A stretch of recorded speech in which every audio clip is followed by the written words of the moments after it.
Well, it's very nice to be here. I've been asked to sing a verse and chorus of a little marching song of mine the boys adopted more or less during the war. I don't have to tell you I'm not much of a vocalist, but I'll do the best I can with it. So we'll just imagine for the moment we're back in 1917 and the orders from the front. Forward march, Doctor.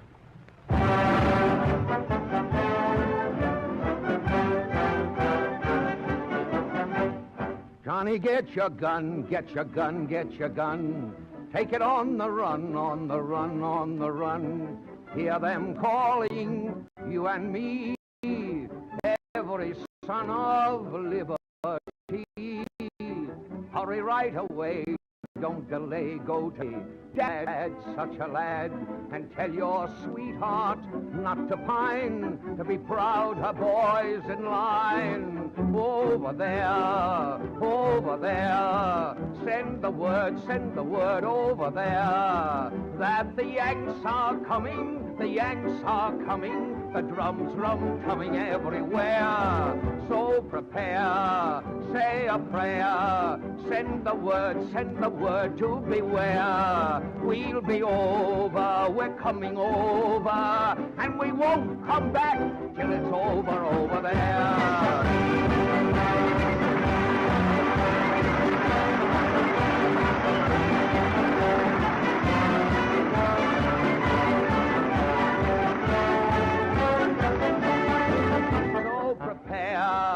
Say a prayer, send the word to beware. We'll be over, we're coming over, and we won't come back till it's over there.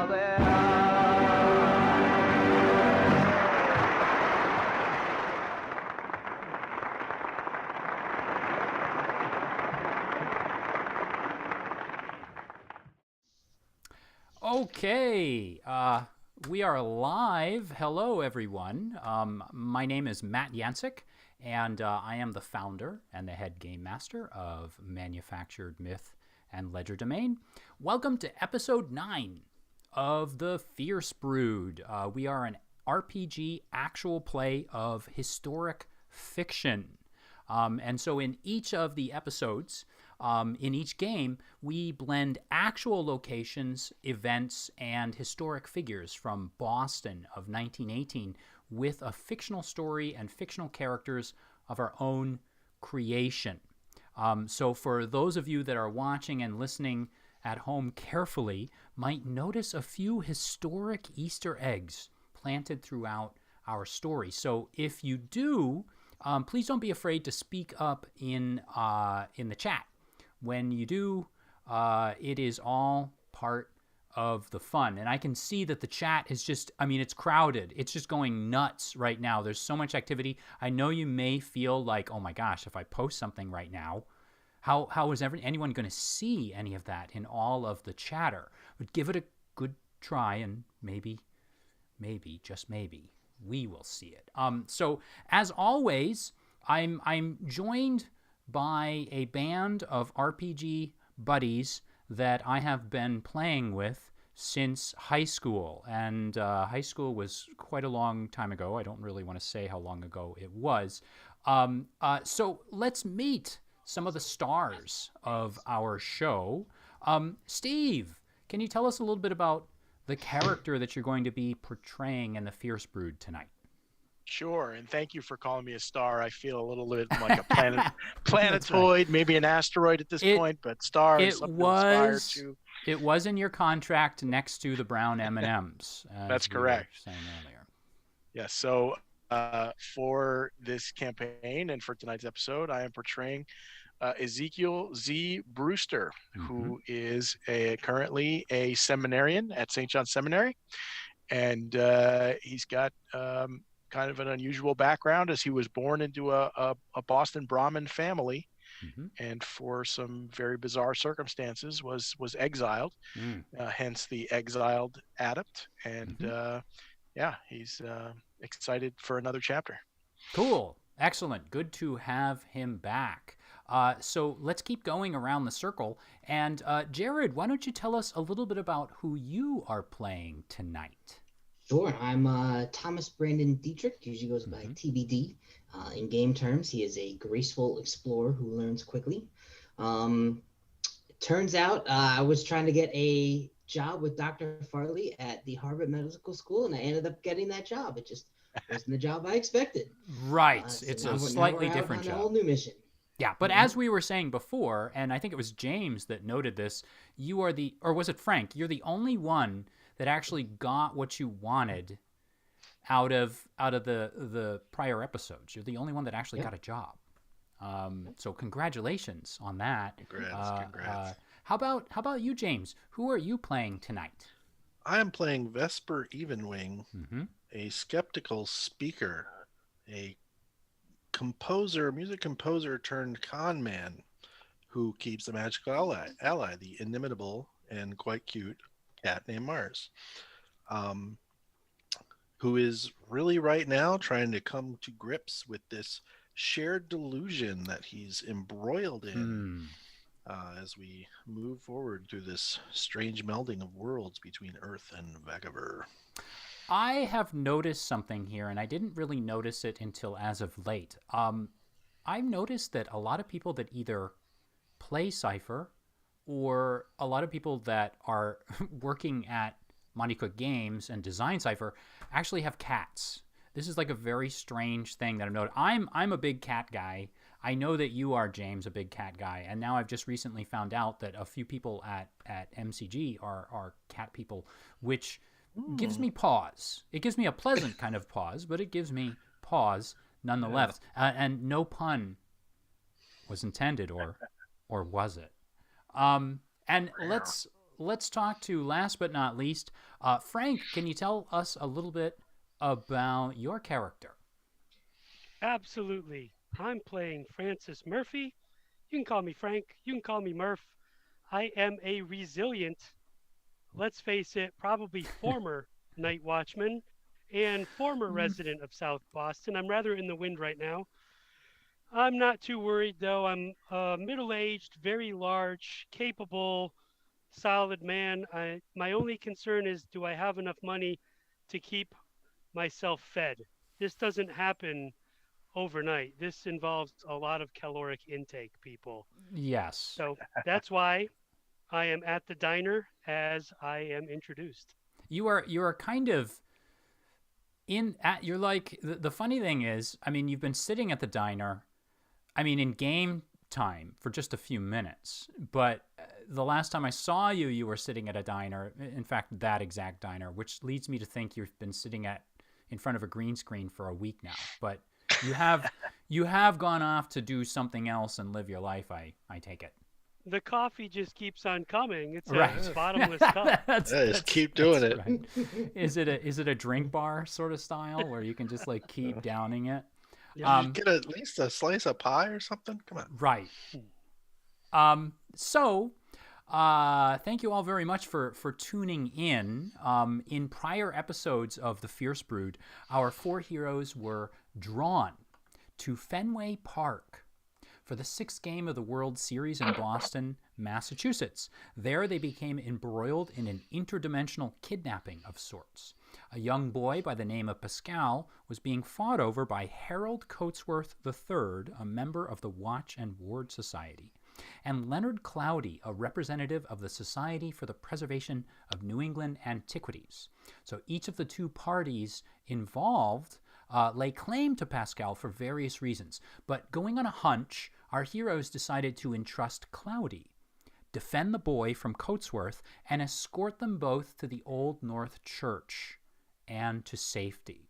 Attacked relentlessly, however, by Coatsworth and his mysterious minions, the Skin Dogs, strange supernatural creatures that wear the skin of human beings, our newfound band of heroes slipped across dimensions to a dimension within dimensions, the Ring Realms of Vagaver, which serves as a kind of nexus for all times and all places. So there they found themselves in a mysterious, shadowy, and otherworldly parallel version of Boston known as Tremontaine, a shadowy city located on, of all things, a giant leaf on an even larger vine called Vatten.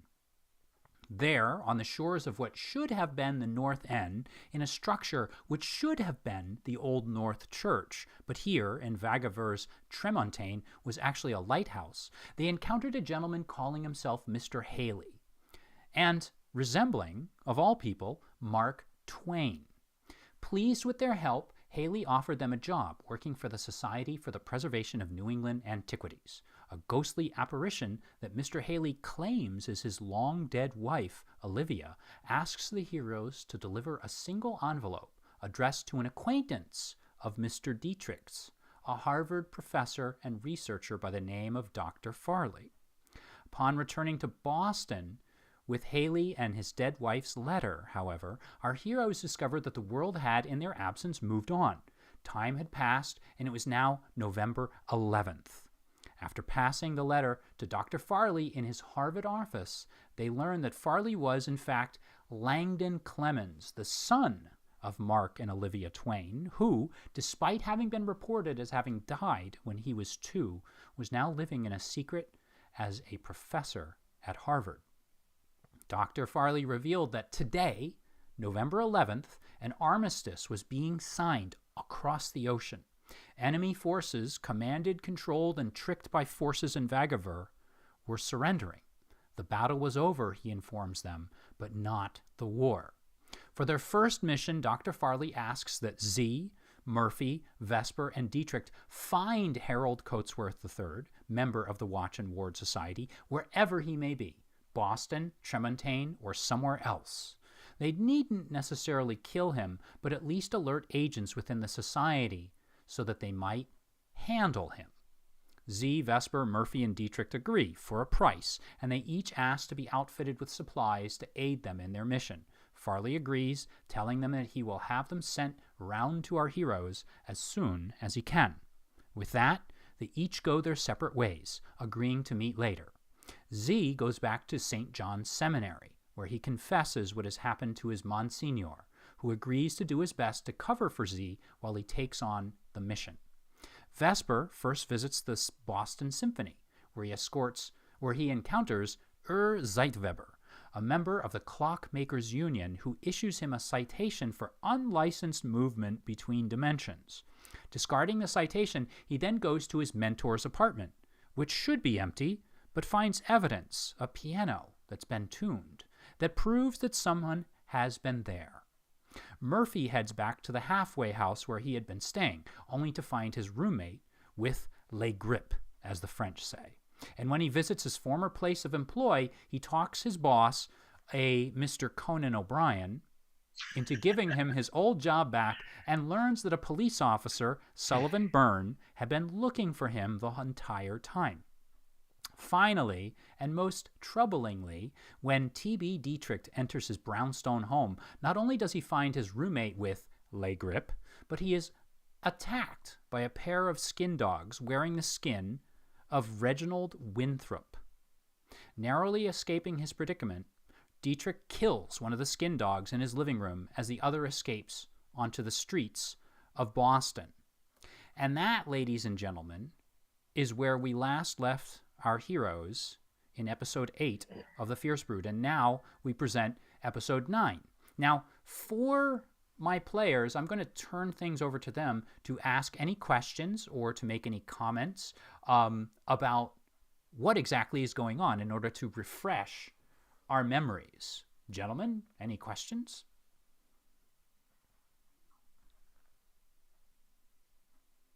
What is our exact locations at this moment, aside from standing in front of a car and in a coffee shop?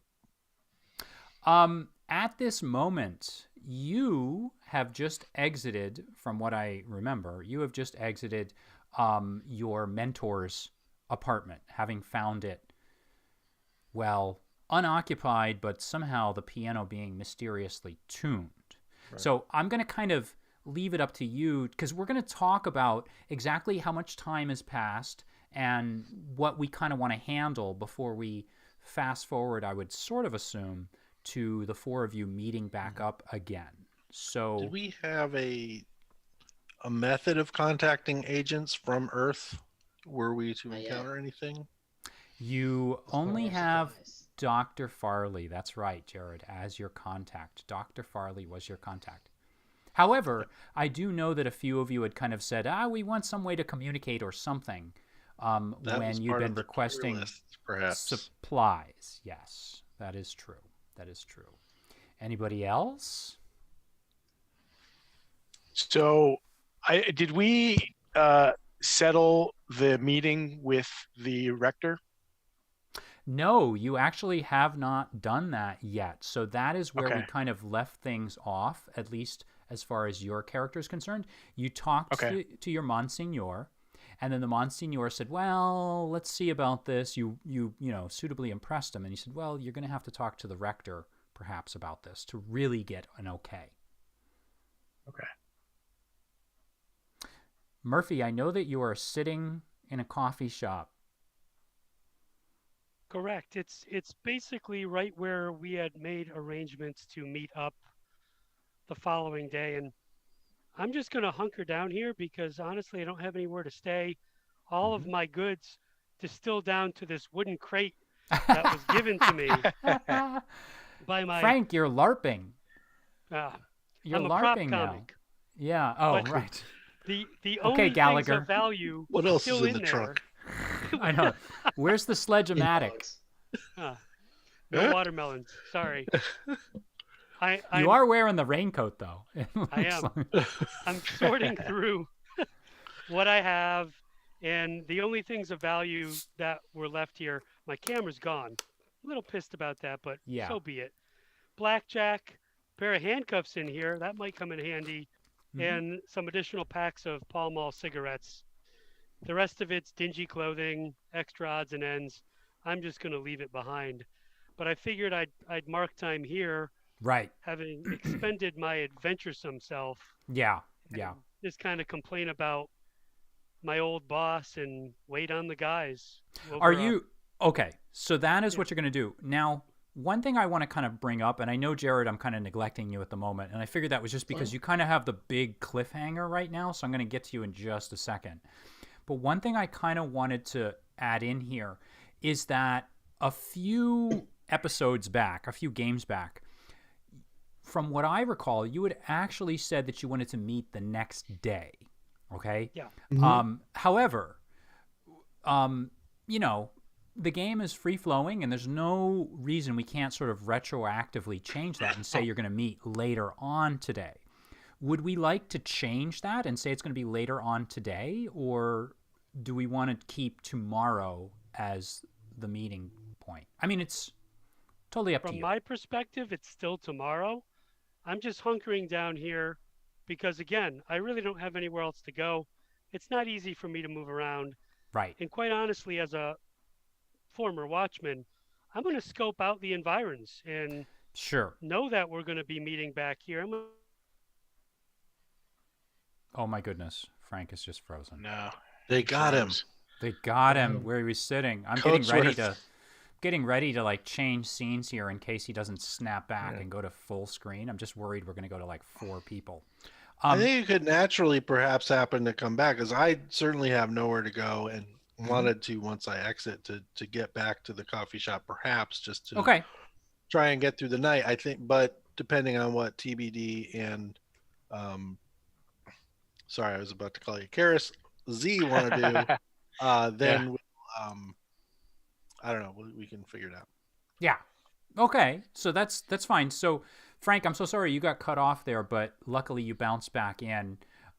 So what basically at this point, what Vesper was saying is that he was thinking about maybe, I don't think he wanted to necessarily meet you, but he was thinking of just going to the coffee shop. Are you going to remain there for kind of the afternoon and just check out those sites? Yeah. This Okay. is. I'm staying local to this space right here. Okay, makes sense.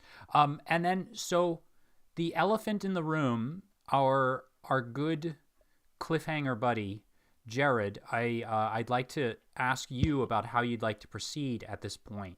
Do you have any questions about the scene and where you're at? And do you have a feeling about as far as like what order, like do you want to go immediately, or do you want me to sort of use my GM's brain to do my best to guess what order we're going From to do what this in. I remember, Mhm. the skin dog that got away has just bounded out the window, scared one or two people in the alley, and gone away.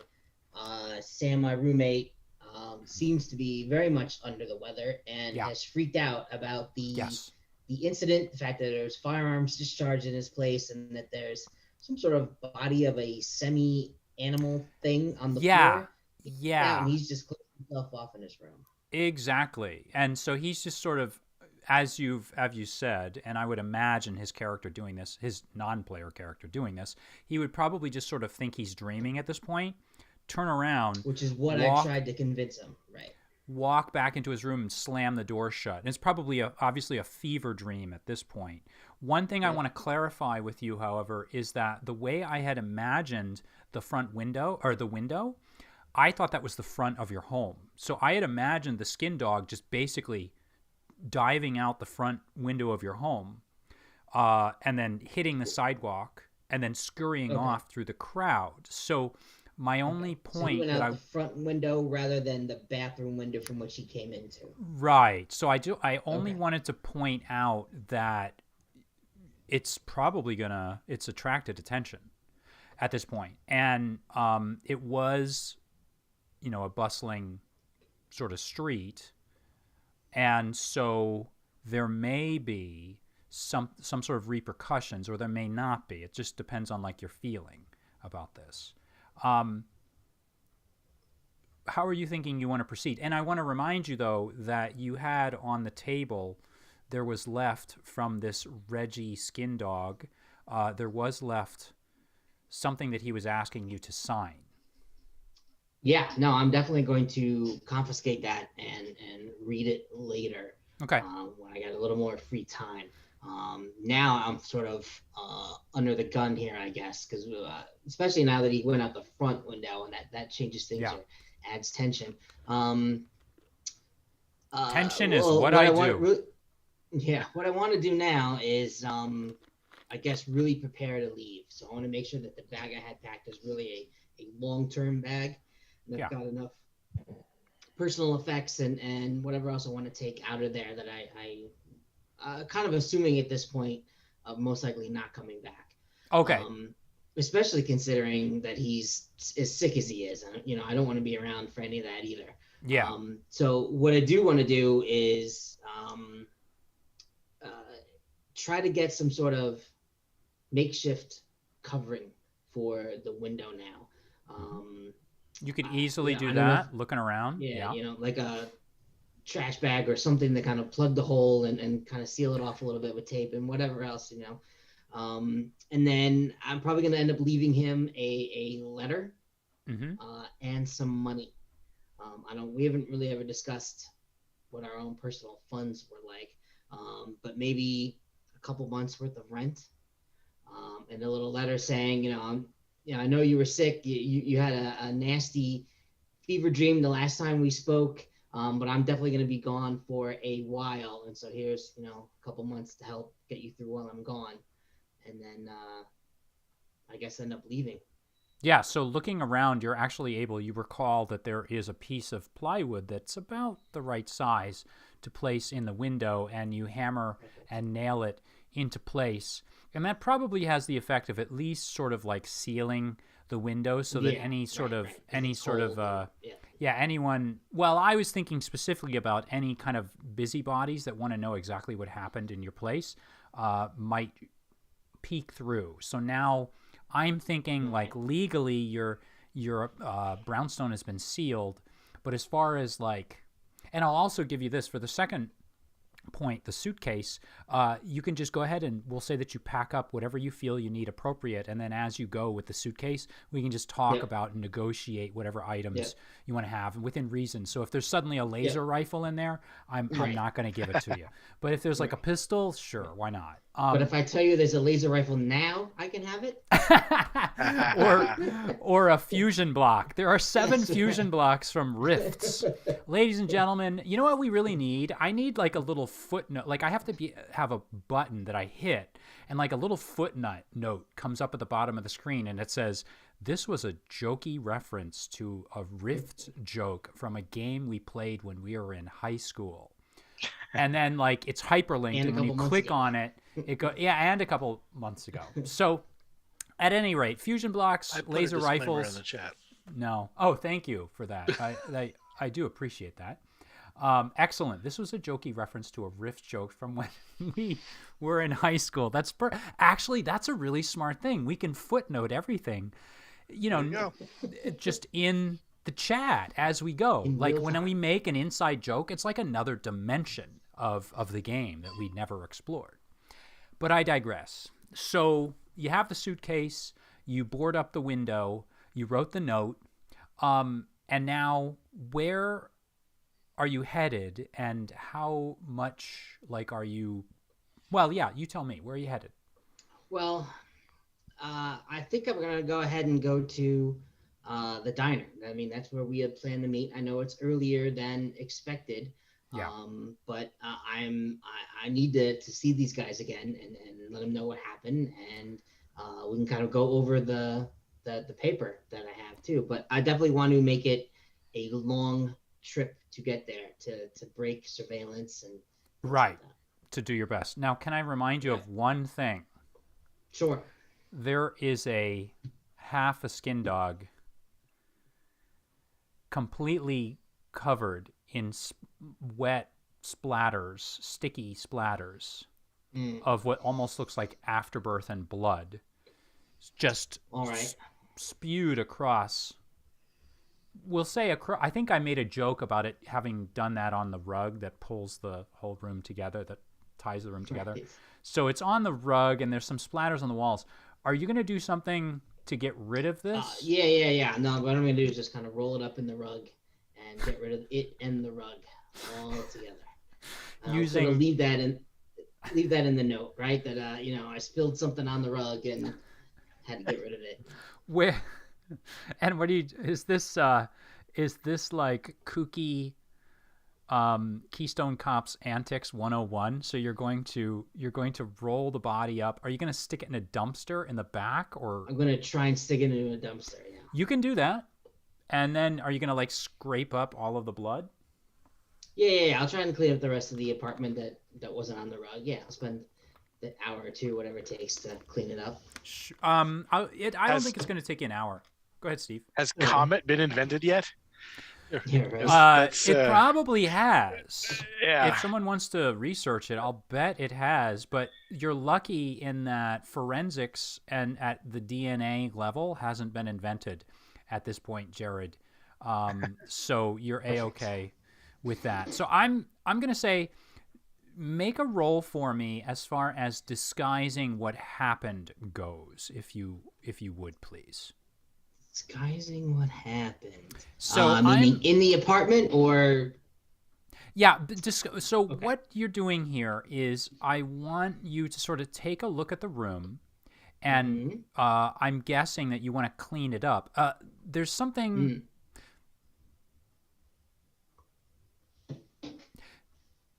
Yeah, go ahead and make a roll about that, and I'm going to sort of remind our viewers what the basic rules for Cipher System are, and that is that together the game master and the player sort of decide what stat, might, speed, or intellect is relevant to a task. So Jared might decide that, I'm trying to do this quickly, so I'm going to use speed, or he might decide, I'm trying to, really rub the blood out, so I'm going to use might. Or he could say, I'm just trying to sort of, glean exactly where I should clean, and so he might use intellect. We decide on the task, and then we decide on the task difficulty on a rating of 1 to 10, and then I multiply that by 3. And then that is the number that the player is trying to beat, and the player can ease that task by up to 3 steps, maybe more now, I think, because haven't you? Oh yeah, man, tier 3. Yeah, let me just say, I'm going to call it 3 steps for right now, but let's see. Are you tier 3? Can you?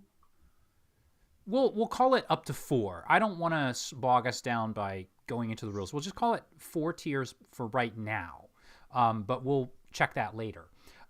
So is there anything you want to add to sort of ease the task to clean this mess up? You're saying that the difficulty level right now is 4? No.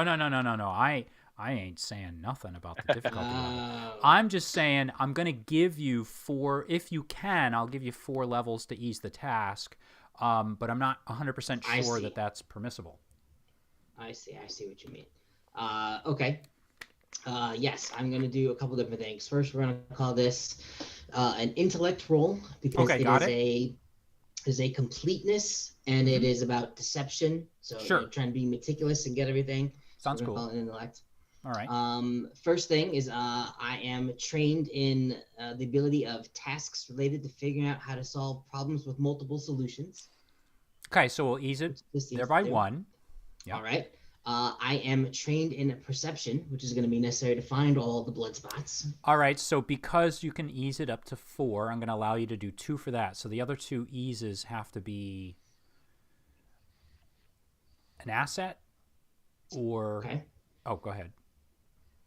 No, go ahead. An asset or effort. Asset or effort. Right, so an asset would be a thing that you have, like... something around the apartment that might help you clean, or... Yeah, I mean, I don't have Comet? it on the character sheet, but I'm going to hope that there is some sort of base cleaner in there. Comet, we'll say, and like a good scrubby Brillo pad. Yeah, a good soap. So the dramaturg has been at work. Comet and Ajax have not been invented. No, but took that away. Old Dutch cleanser. There you go. That's what TBD has in his apartment. Old Dutch cleanser. Ladies and best. gentlemen, this game takes place in 1918. Never let it be said that I do not give you a period piece game. 3. Now, do you want to apply any effort? I am going to apply 1 level of effort. Got it. Cleaning up skin dog mess. Switch to Old Dutch. He's Old Dutch. Has someone given birth on your floor? Clean up the mess with Just fine. Old Dutch. Every granule gets right into the stain. So you've eased the task by 4, so go ahead and make your roll. Yeah, I only rolled a 7. I am going to say, though, that is good enough. Like I was saying before, DNA forensics have not been invented to this point. And you're fairly... I like your annotations, James. That is officially your new job. That's my new job. You managed to clean it up. You're fairly confident. It seems like you do a good job cleaning it up. And you notice something else, though, as you're getting rid of this heaving, gooey mess. First of all, you notice something about the anatomy of this skin dog, and it almost appears like there's an open, wet wound running all the way down from the top of the thing's head down to its odd, strange, almost prehensile tail. This open wound, you kind of surmise from looking at it, might be the point where one skin dog joins another skin dog in order to form a human. Though this is just kind of a basic theory, it seems to make some sense, because when you look at the other side of the skin dog, that kind of slathering, like wet skin is sort of peeling off of it.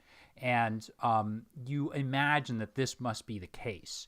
Furthermore, there are just bits and pieces of blood-stained, gooey clothing that has been ripped and torn into like shreds. And the last thing I'm going to say here that you notice from this is a symbol, a pendant, if you will, that matches the pendant that was tried to be, that Harold Coatsworth tried to show to Vesper and Z earlier on. He tried to show them, I think it was the two of them, a cross. But what you see is a pendant that's got in the shape of an H with 2 lines running across it. And it's attached on a chain that you can kind of just yank off. Alrighty. And then with that, you're able to fold everything up, and you are actually able in some ways, because the skin dog seems to be a lot more kind of, it's got more joints to it. You're able to sort of tighten that rug around it, keep the blood from dripping out of the ends, carry it into the back, and then when no one's looking, just dump it into a dumpster, which will be taken care of by some local or by some of the building's attendants later on trash day. So with that, are you just sort of heading off to the cafe, to the diner at this point? I think so. Only because I know that after taking a long time to get there and try to avoid any other surveillance that's happening, yes, that's where I want to end up going. Only because I know that eventually they're going to be there, and I want to talk with them as soon as I can. And I figure when I get there, I want to re-examine the paper again and see if I can decipher any of the Vagaburian writing that's there. Okay, great. So with that, why don't we bump over to Vesper and Murphy? And just for the sake of drama and for like keeping everybody involved, Vesper, do you mind if I just say you make it to the diner, or is there something you kind of wanted to do on the way? Oh, that's great. I'm gonna hurriedly move away and be really wary of whether I sense anyone following me. So I just want to make a hasty way over there to the diner. So as you thread your way through the streets of Boston, you notice the thing that Murphy had noticed at the end of his segment last episode, and that is that the crowds of people are starting to form on the streets. And indeed, what you were told by Dr. Farley in our prior episode, it seems that there's some sort of celebration going on. And as you pass newsstands, there are newsboys swinging newspapers in the air. Extra, extra. The headlines scream at you that an armistice has just recently been signed in France. And you can see the ink on the paper is wet. It hasn't even dried yet. That's how recently these papers have come out.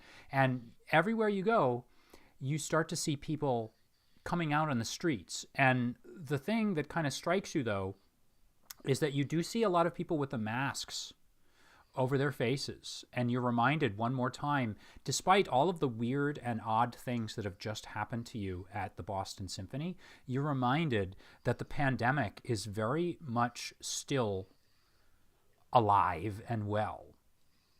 And perhaps with that, you might even tighten up your own mask if you're wearing one. I have not been. Okay, so it's up to you how you want to treat that then. But you do notice a lot of people have their masks on. Every so often, it kind of it makes your skin crawl a bit when you see people that are coughing as you make your way through the streets. Or actually, I take it back. It's whatever way you take it. But you do see people coughing. You do see people wearing masks as you eventually make your way to the diner. And looking through the window, you can see Murphy sitting at the counter sipping, his 947th cup of coffee that morning? Yeah, and it's afternoon now, so I'm eating a BLT as well. Is this your second or third?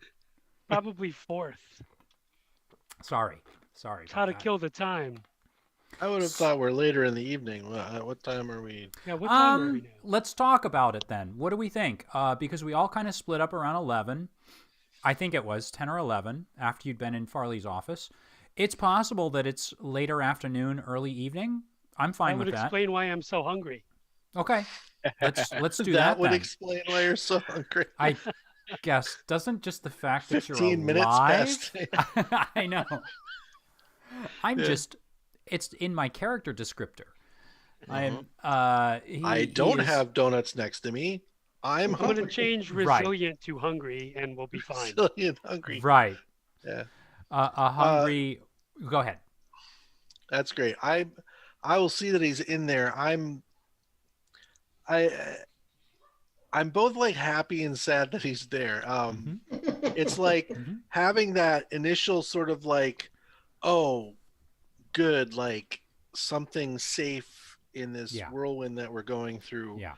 but also like, hey, this was my move. I was supposed to be here, kind of a thing. So I'm going to stop across the street and just loiter Mhm. for a bit. Keep an eye on what's happening in the diner and make sure that there's no strange characters that I'm expecting, but really not too long. At max a half hour, and then I do want to Mm. stride in to catch up with Murph. So I'd say that half an hour is long enough for you to sort of look for some patterns. Do you want to make a roll on this? Sure. Yeah. Tell me. So I'm going to do the same thing. Are you at tier 3 now? Or are you. No, not yet. Okay. I think I'm still.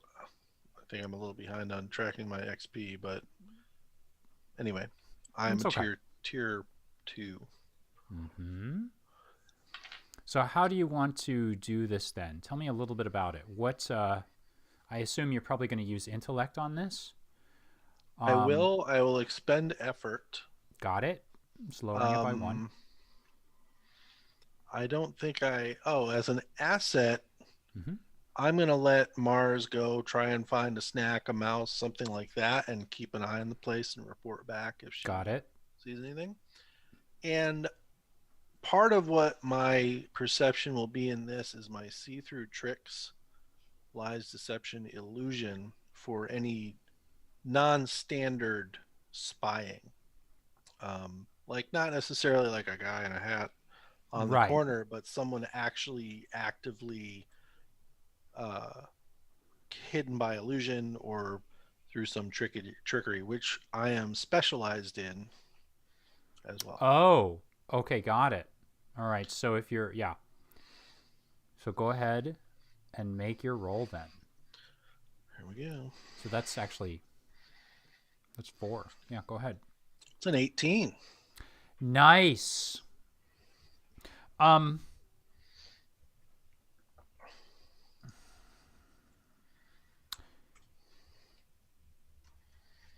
Let me think on this for a minute.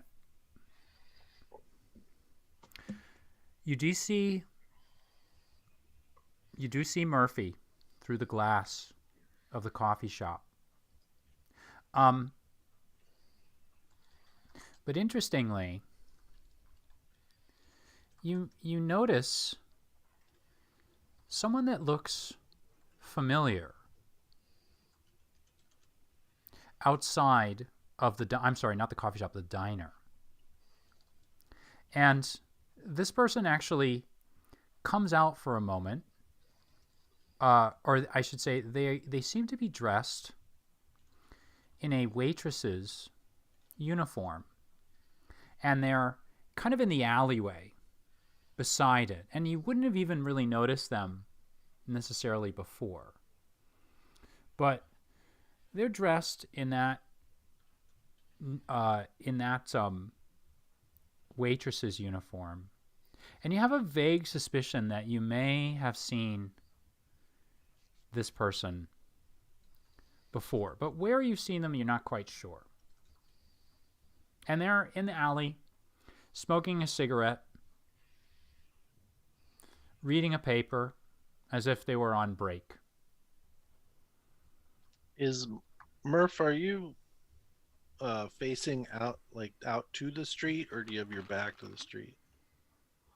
My intention was to be backed up and looking out up from my eating occasionally, just to keep an eye on passersby and know anything weird or suspicious, using my watchman skills. Indeed. Well, I will call upon your watchman skills right now as I walk across the street and try to, clandestinely get your attention, flip my collar, stand for a bit. And if you happen to notice, I'm going to kind of give an eye towards the alleyway, and then I'm going to walk over there. Do I need to roll to notice him? Because this is a pretty tasty bacon lettuce tomato sandwich. I'm gonna literally be standing out there being like, look up here, until you like see what's going on. Right, and then like hop up and down and like wave your arms at a certain point. I mean, it's up to you guys. I'm not gonna stop you. I mean, Murphy, if you are, here's my interpretation of what you'd be doing. Like, yeah, of course, you're into the food, and that's part of who you are. But you're sharp. You know, you do pay attention. Correct. So I would imagine if you are in a, I'm going to guess, and I won't tell you this, but I'm going to guess that you probably positioned yourself somewhere where you could watch equally maybe what's going on in the diner and like see outside the window. Because I imagine Murphy, and again, I don't want to tell you who you are, but I imagine them as the sort of person that might not want to put their back like to a door. I won't get exposed. Well, that was the whole point of coming here early, was to settle in and scout it out. Make sure something doesn't beat us to the location. Now we are set up. This location is right off of, I think I said it was Newbury and Gloucester, which is right off a trolley stop where we got off when we came back from Harvard. And there is an alleyway that runs behind this particular establishment. Mm-hmm.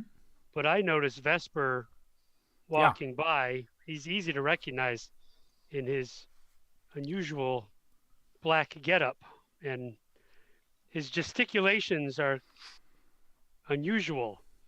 So I'm going to get up, but make a note on the staff. I'm not leaving. I'll be back. Right. Don't clear this. They weren't expecting you to go. Good. I'm going to leave my crate. You left all your stuff there. Yeah, your crate. Yeah, you can probably figure that it's okay.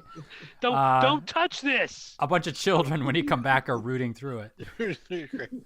Smoking. I'm gonna yeah, like all the kids. This is back before there were age limits on smoking, ladies and gentlemen. This is authentic 1918. So are you heading out of the diner? Yes. Like to go stand like in the door, or are you gonna? I'm gonna stand in the door and see if I can track where Vesper's heading. Okay. I want to look. I want to see that he starts moving, and I'm going to start moving towards the alley, and I'm going to stop and look, and just kind of give a little thumb into the alleyway, and so I'm going to turn and try to walk right past the alley, stop right in the middle. Still on this sidewalk here, feigning that I've dropped something, and I'm going to lean down and turn and notice this person I had seen before. She's smoking a cigarette, and she's got that paper open, and you're not really sure. You are sure, because you've seen this. You've seen like the same 3 or 4 papers, like, and this is the Boston Globe. You've seen it in different angles and things like that. You know she's reading the Boston Globe. And she's reading the article on the armistice. It's the extra edition. Right.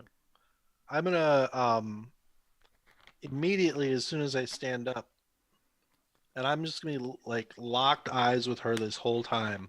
Yeah. And jab a finger towards her. Could I partake? Do you have extra smoke with you, miss? She looks behind her as if she's a little taken aback. And she looks like she's somewhere in maybe her early 30s. And she looks behind her as if you might be referring to someone else. And then kind of like looks a little embarrassed for a moment. And you realize this isn't really the sort of thing that a woman usually does. And it looks sort of like you caught her doing something she shouldn't have been doing. And she like quickly drops the cigarette out of her mouth, like pulls it out, and then kind of chuckles to herself, and then just goes, "Ah, hell." She puts a cigarette in her mouth, and she pulls out from inside a pocket on her apron. She pulls out this case, opens it up, and there are several cigarettes in there. And she offers it to you. And I assume you take one. Yeah, and I want to get slowly do it and get a detailed look at this case. Sure. Okay. make a roll for that as you take a look at it. All right. I will attempt to ease it with an identifying skill if it triggers any interesting things about it. Mm-hmm. With a 3. She opens and kind of clips it closed so fast you can't really note much about it. It looks like a metallic cigarette case. She slips it into her pocket, the front pocket of her apron. Mm. While Leans Vesper's going through the motions, and I don't want to interrupt, I don't know really what's going on here. So from the diner area, I'm just going to do a pan and scan, noting where Vesper's doing his thing, and just going to do a once over to make sure nothing else is up, that he's not part of some larger fracas. Right, there's something else going on. Okay, so just to sort of reestablish, the way that I had imagined this alleyway was kind of next to the diner. So this is not like across the street or anything like that. It's directly next to it. Okay, just so we kind of know where we're at this point. So go ahead and make a roll for your observation of what's going on in the rest of the street. I'm just going to ease it with one level of effort, intellect. Got it. Oh, yeah, right. It's a 14. 14. Looking around, you feel confident that there, it appears to be a waitress on her break. And looking around, you don't notice anything odd, except, just to say this, and you observed this before, there are people gathering in the streets. They're celebrating. They're clapping each other on the back, if you will. Yes, people are relieved that this great war to end all wars is over. All right, feels pretty safe. So as Vesper continues, I'm just going to slowly limp closer to see if I can get close enough to not be observed by the waitress, but maybe hear, just make sure Vesper's all right. Sure. Vesper, do you want to pick things up here? And maybe you see in your peripherals. Yeah, I want to make sure that I stay kind of at least at the precipice of the alley and the sidewalk. I don't want to enter in, both to not try and threaten someone, but also to stay visible to Murphy. And I'm going to, make an exaggerated gesture of taking this cigarette and smelling it, and then maybe, do you have fire, please? And don't. She kind of gives you this. It's a day of celebration. It's the armistice. She kind of looks at you as if she's a little like, "Are you serious?" She reaches into her pocket, pulls out a match, and with the fluidity of someone who's done this thousands of times before, lights it on her finger, and then lights your tobacco. Great. Tosses it into the alley, and it goes with a hiss in a puddle. Goes out with a hiss. I turn as if I am going to leave and say my thank you, but I stop. Oh, the paper there, does it have news of today's big to-do? So she looks at you again. Where you been, Mac? The war is over. She's got a little bit of she's got some real grit or some real moxie to her voice. Perhaps it is. Perhaps I was there when it signed, but what have you learned then? You were there when it was signed? Yeah, you and the king, and I'm the Queen of Sheba. Ha! You're a delight. But how long is your break? I think I'm going to go get the coffee myself. She kind of narrows her eyes at you. I'll be back in there in a few minutes. I don't like to talk to customers outside of work, though. And I have no idea who she is. It's just kind of ringing a bell. Yeah, it's just ringing a bell. Okay. At this point. I see. Well, thank you for sharing. And I don't want to be in the way of your relaxation time. Please continue. She looks at her watch as if to sort of calculate in her head how many moments she spent talking to a customer, and you kind of get the impression that she's probably going to stay out there for the 62 seconds that you had a conversation, and she's going to take that as part of her break. So you're going back in or going into the diner? I'm going to stay outside and smoke this cigarette, Mm-hmm. In front of a light pole or something out the door, and just, lean up against it and smoke and do the old side eye towards Murph. Are you going to actually are you talking to him at this point, or are you just going to... He's just looking my way. Okay. I don't know. If you're close to me, then we could mutter some stuff back and forth, I think. Well, I feel left out now. Everyone's out here having a smoke, so I might as well just light one up too and give myself an excuse for being out here. Yeah. Suddenly. And I give a smoker's gesture of this kind of thing as we're both doing this. I just, I'll do sort of the baseball cover my mouth thing. Mm-hmm. Like, yes, that waitress kind of sparked a memory in me, but I can't place it. I'm going to shuffle over, well, not over towards her, but just to get a better angle to take a look at her myself. Mm-hmm. Looking over and shuffling over there, and I assume you kind of keep yourself sort of casual-like as you walk. Yeah. She does seem familiar, but to really tell, I would force you to make a roll. I am willing to take a roll. Mm-hmm. And maybe, is there anything you want to tell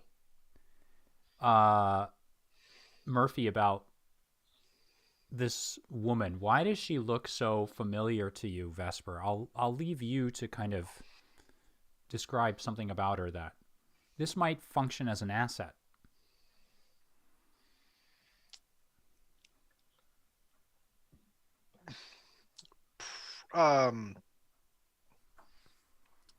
I think her general attitude of distrust in the world, perhaps stuck out, and the really taking no shit kind of attitude amongst a lot of people trying to please each other, especially for a waitress standing right outside her work. Okay, I'll count that as an asset. That's good enough for me. So Murphy, do you want to apply any effort to this, or? Yeah, and because I'm actually trying to recognize her, and not just a cursory effort, I'm going to apply 2 levels of effort to it, and my intellect side again. Ooh, 17.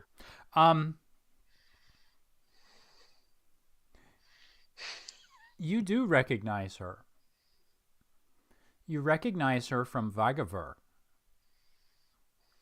So, if you do recall, when Mr. Haley, a.k.a. Mark Twain, if indeed that is who he is, when he sort of dispatched you and sent you on your way to go to the records hall and then transport yourself back to Earth, on the drive, you recall perhaps that you came down this road, and there was a woman dressed in a very similar fashion, smoking a cigarette in this very alleyway. This woman, at least in profile, looks an awful lot like her. Curious. I'm not going to approach her, but I will pivot on the heel of my good leg and amble back towards Vesper. And then, in mimicry of what he did, I'm going to cover my mouth and say, I recognize her from Vagaver. And I'll say that with that, you recognize her too. And do you want to tell me, why don't you tell me, and I'll give you an okay here, but tell me what she was doing between the two of you. What did you see her doing when she was smoking the cigarette? Was there anything distinct about her back in Vagaver? If this is the same woman.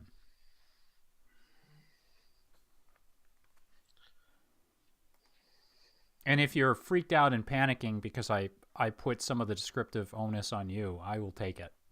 Well, I'm trying to tie some connection to her reading something there as she's reading the newspaper here. So it's not even necessarily we recognized her face, but more of her smoking and also perusing something or taking records or keeping up appearances or finding information. Yeah, so I'll say that she was actually reading, actually not a newspaper. It was more like what I've described to you kind of before, and that is like this holographic kind of text in which she's looking at a display on a data pad of some sort, or on a tablet of some sort, and was flipping through it and smoking what may or may not have been a cigarette. You're not really sure if this was something laced with that encephalopowder / that mind-altering substance or not. But for better or worse, this woman appears to be someone that you saw back in Vagaver doing a very similar thing, as if she were on a break at the diner in Vagaver. But thinking back on it, you don't really recall what the building was and what was going on here.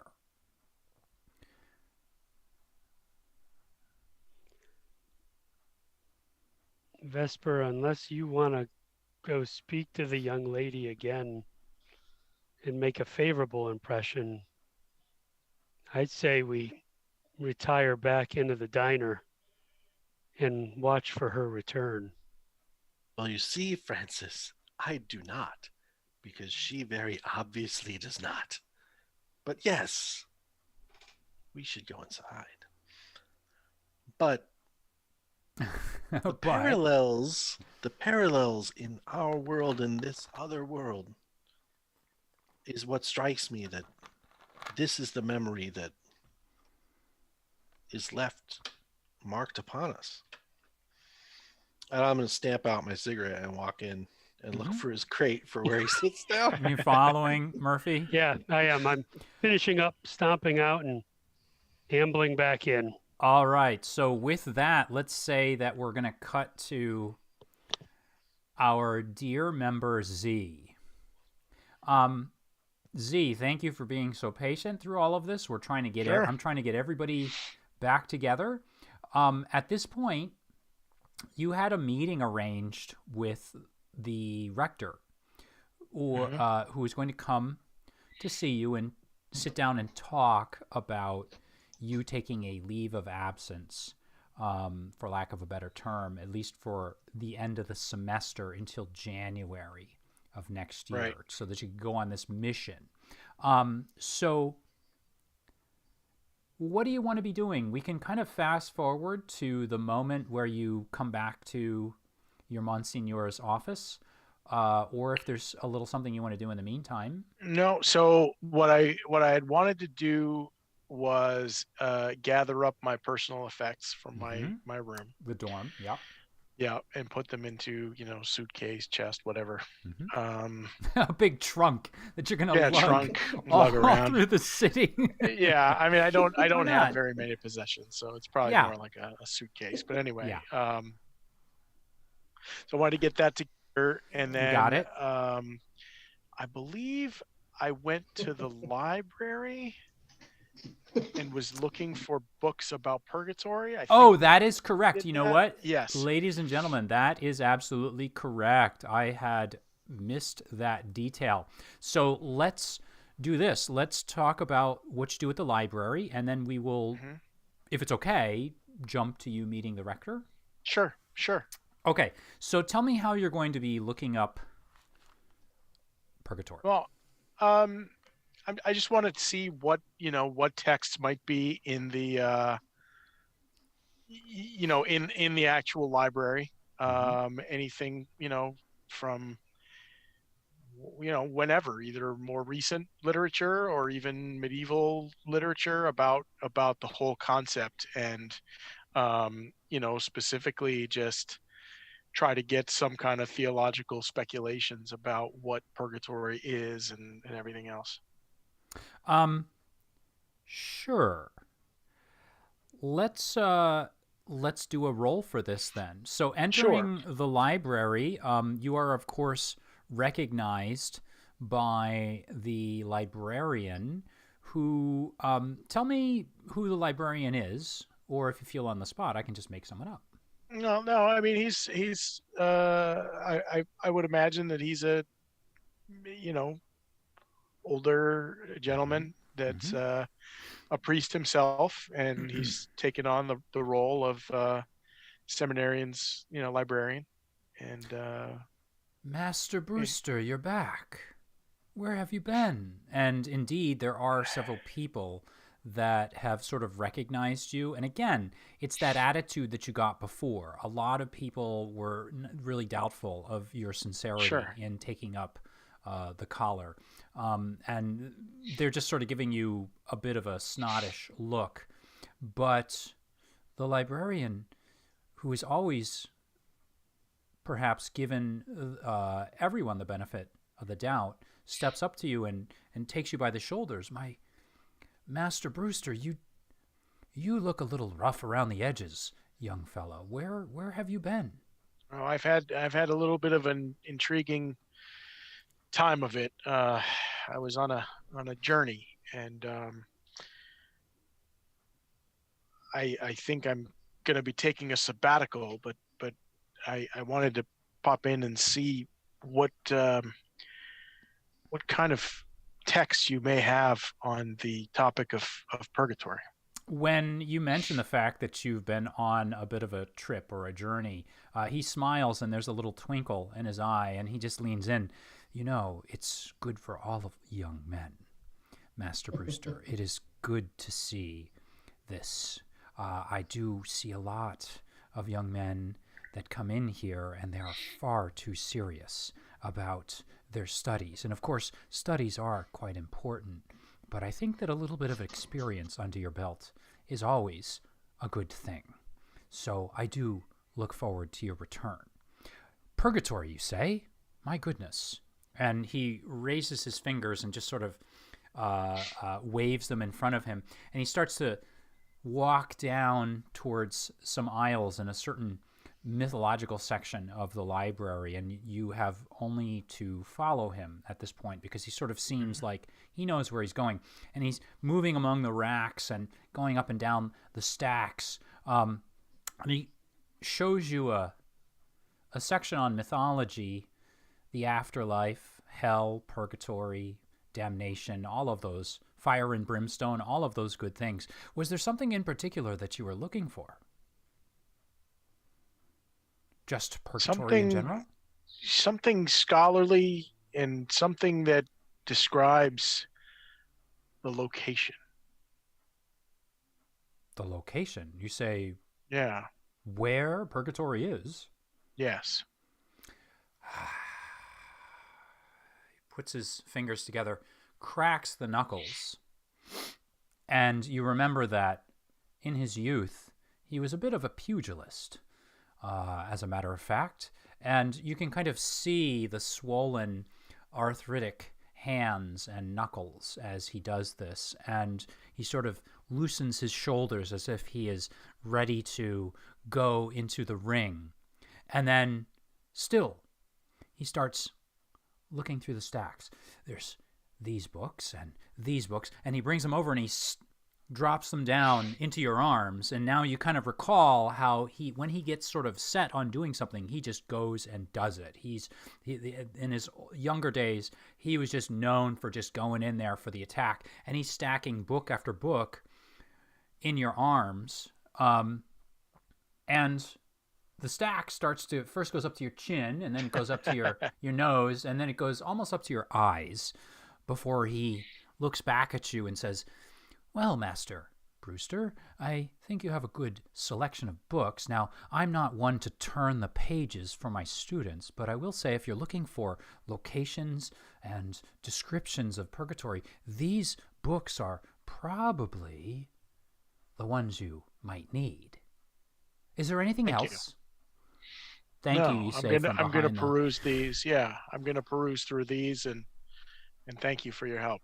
So wobbling like a penguin your way back to a table, you carefully make an attempt, and I won't make you roll, to set this stack of books down, and you just see him sort of dart off into the stacks, and you hear him whispering, "Oh, is that what you're looking for? Let's see, in this area." And then you hear that familiar cracking of the knuckles as he begins to look through to help some other student out. So you got a stack of books in front of you. Can you sort of tell me a little bit more specifically now what sort of hints you're looking for? I'm gonna try to find ones that, you know, rather than talking about like philosophical musings about purgatory or what it means, you know, theologically. I'm looking for ones that try to describe it. You know, I know that Dante did, you know, in his Divine Comedy, he did a whole section on Purgatorio where he described things. So maybe something that has maybe even pictures, you know, like woodcuts and things of picture descriptions or anything like that. That's kind of what I'm looking for. Okay, and what I'm going to say here is that just the fact that you asked the librarian for some help, I'm going to call that an asset just sort of automatically off the bat. Okay. And now, you've given me a description of what you're looking for. Sure. Is there anything else you want to use, like effort or... Yeah, I'll use skill? effort, and I have a theology skill, so I'm going to rely on that. Are you trained or specialized in that? I am currently trained. Okay, got it. Okay. Go ahead and start your search. I made my roll, which is an 11.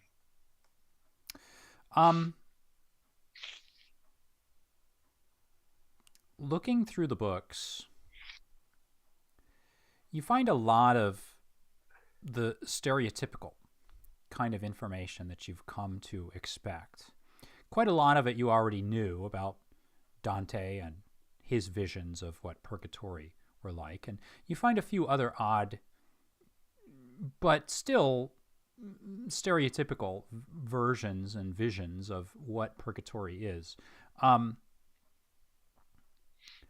Having said that, however, in one of these books, you're stunned to find the word vagaver. Whoa. With a woodcutting impression on one page. And looking at it, what you see is a single spherical moon that reminds you of the moon that you saw when you first entered Vagaver, surrounded by 4 successive rings, each one with a name. So the first one, the innermost, well, let's start this way. The moon is called Treyakistan. I'm sorry, Treyrakistan. The first ring, the vine ring that you seem to have been on, is called Vaten. The next ring is called Yomerk. The third ring is embarrassingly called a name that I have already forgotten, but which I will give you later. I have to look it up in my notes. And then the fourth ring is called BRooD. Oh, the third ring is called Is, I-S. So looking and reading, and this is actually in,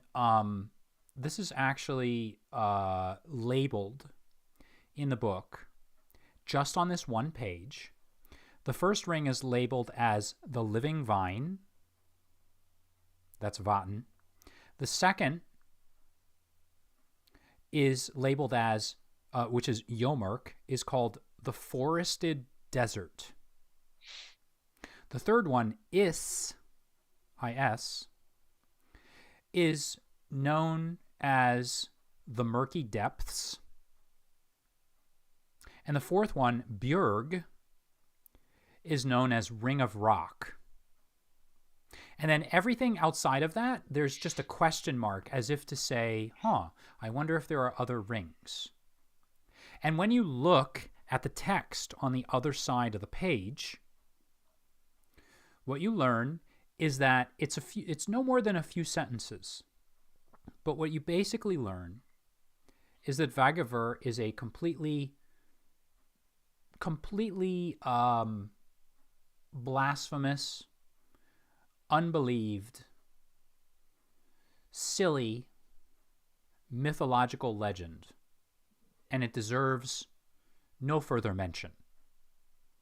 Beyond the fact that it seems to have copied its ideas from Dante's levels of hell. And that's it. Okay. Does it Just look a like line. the book itself is worth taking, or that's really the only page that has any Looking kind of at significance? looking at it, it looks like you could probably find this book someplace in a used bookstore, or you could always come back to. All right, so I'll put the rest back and make my way over to the meeting.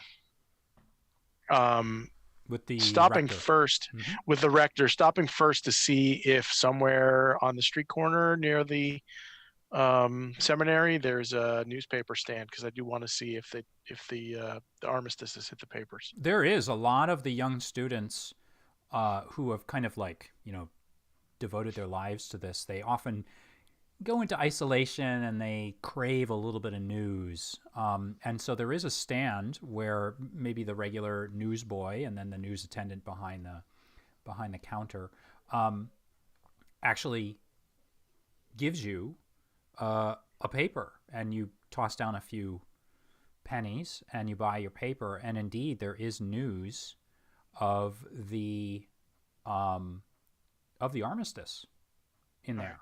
And you get the same. Tuck that. Sorry. It's okay. I'm going to tuck the paper under my arm and make my way over to the meeting. Okay. Let's pop back over to Vesper. We'll go with Murphy. And again, I'm going to, you can correct me if I'm wrong, but Dietrich, if you would like to arrive at about this time, you are free to. And would you like to do that, or do you want a little bit more time? What time do you think it is now? Time is very nebulous. We'll say that it's close enough for you to get there. Well, my plan was to get there a little later. Okay. 7-ish. Okay. Take my time to meander through the streets and whatever else, and to get there for 7-ish. Okay, sounds good to me. So we'll go back then just to talk, or just to see what Vesper and Murphy are up to at this point. Sure. I think we're probably settling in. Can I get you a coffee, or these BLTs are delicious? They're to die for. Well, with what we're going through, I don't know when we'll eat, so I'll take you up on a coffee and a BLT. Like to order some more food again. And at this point, Mars is kind of like, I'm assuming, at your feet and sniffing at the crate. Can Murphy see Mars? Oh, yeah. Okay. Ooh. At smoking? No, he's checking out stuff from my apartment. He's chewing tobacco. The cat is actually chewing tobacco. I will Mars turns and says, there's like 3 BLTs in here, too. Packed away. I will offer the cat some of the bacon from my current sandwich. Sure. If it's okay with you, sir.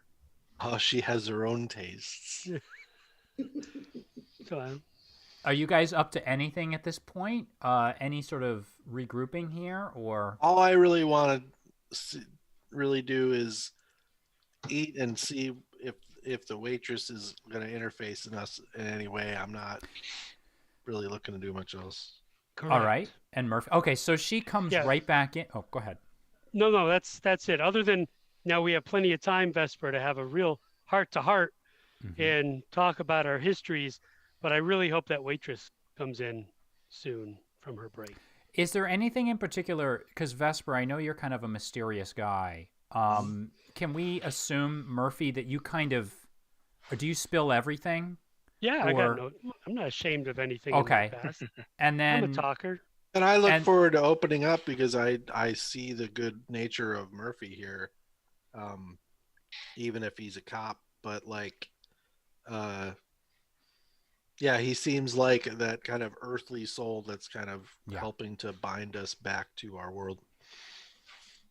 so then we can assume that you do have a nice, good conversation back and forth between each other while you're waiting. And we can kind of decide later on what you want to share and what you don't want to share. Sure. As we go. But you kind of start to build a rapport. Could it be safe to say that? Or at least a familiarity, perhaps, with each Yeah. other? I think so. Okay.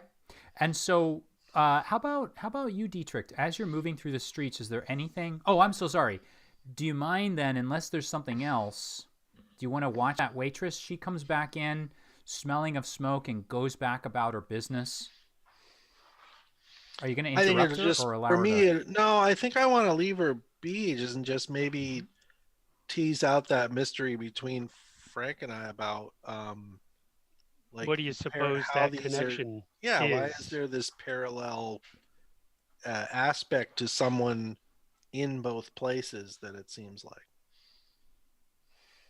So, With a healthy level of distrust because we're possibly hunted by this other society. Right. Mhm. And we would like poke at all of the possibilities. Maybe it's someone here on watch or keeping an eye on things on the good side, or maybe it's, one of Coatsworth's people keeping an eye on things, or any number of thinking out that possibilities. perhaps with all this fantastical things happening, that it is maybe someone truly who dwells within both in some way. So, as you are watching her, you do notice that, and sort of discussing this between yourselves, you do notice that there is something very familiar about her, and you have seen her. You kind of feel this confirmation. Whether it's the exact same woman or not, you're not sure. But she almost looks like, if she's not the same person, maybe she's her sister or something. She just sort of hustles and bustles and goes about her business, taking care of the customers. And from what you gather, she kind of has a bit of a tough girl with moxie kind of reputation. And the customers kind of like, she'll kind of fling out insults almost in a very kind of buddy way, but it's still a little bit cutting and biting.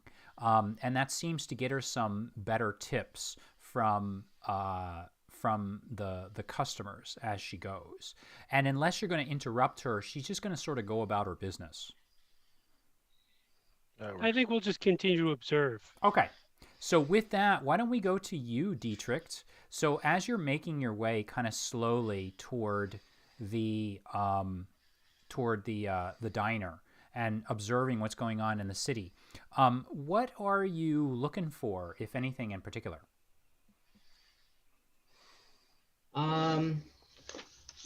I guess anybody that's obviously tailing me, anybody that kind of shows any interest in me more than just the casual, or I guess anybody else trying to hide, I guess, what their intent is. It's pretty busy at this point, and I'm not even going to make you roll for this. Well, I'm going to say that so many people are starting to flood onto the streets, and you're, spending so much time sort of, you're kind of milking the time, as you kind of said before. Yeah.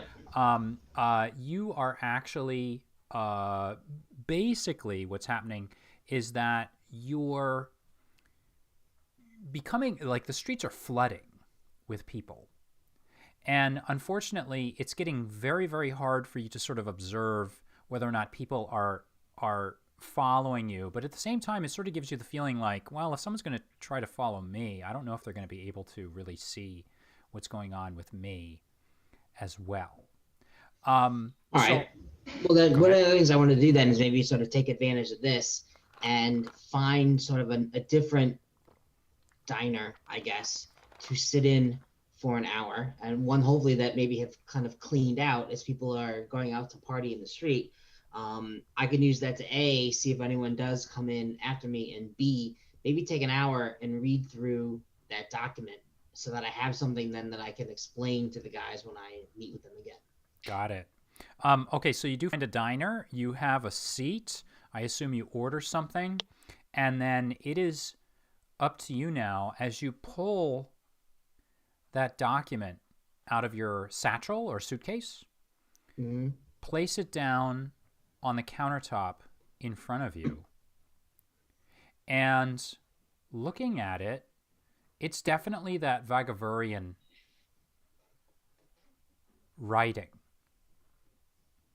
Now that you kind of know what you're looking for, it was English there for a moment, and it did look indeed like a letter of recommendation, just sort of a generic sort of thing, like that was typed out on a typewriter with ink smudges and all of that on it. But holding it and sort of shifting it in your hand, you realize this is that three-dimensional kind of holographic floating writing that's floating above the page. And as you move the page back and forth, you can you get that almost a nauseous feeling. It takes you a moment to sort of align your senses to it, your vision and like your sense of like balance to it as you look at it.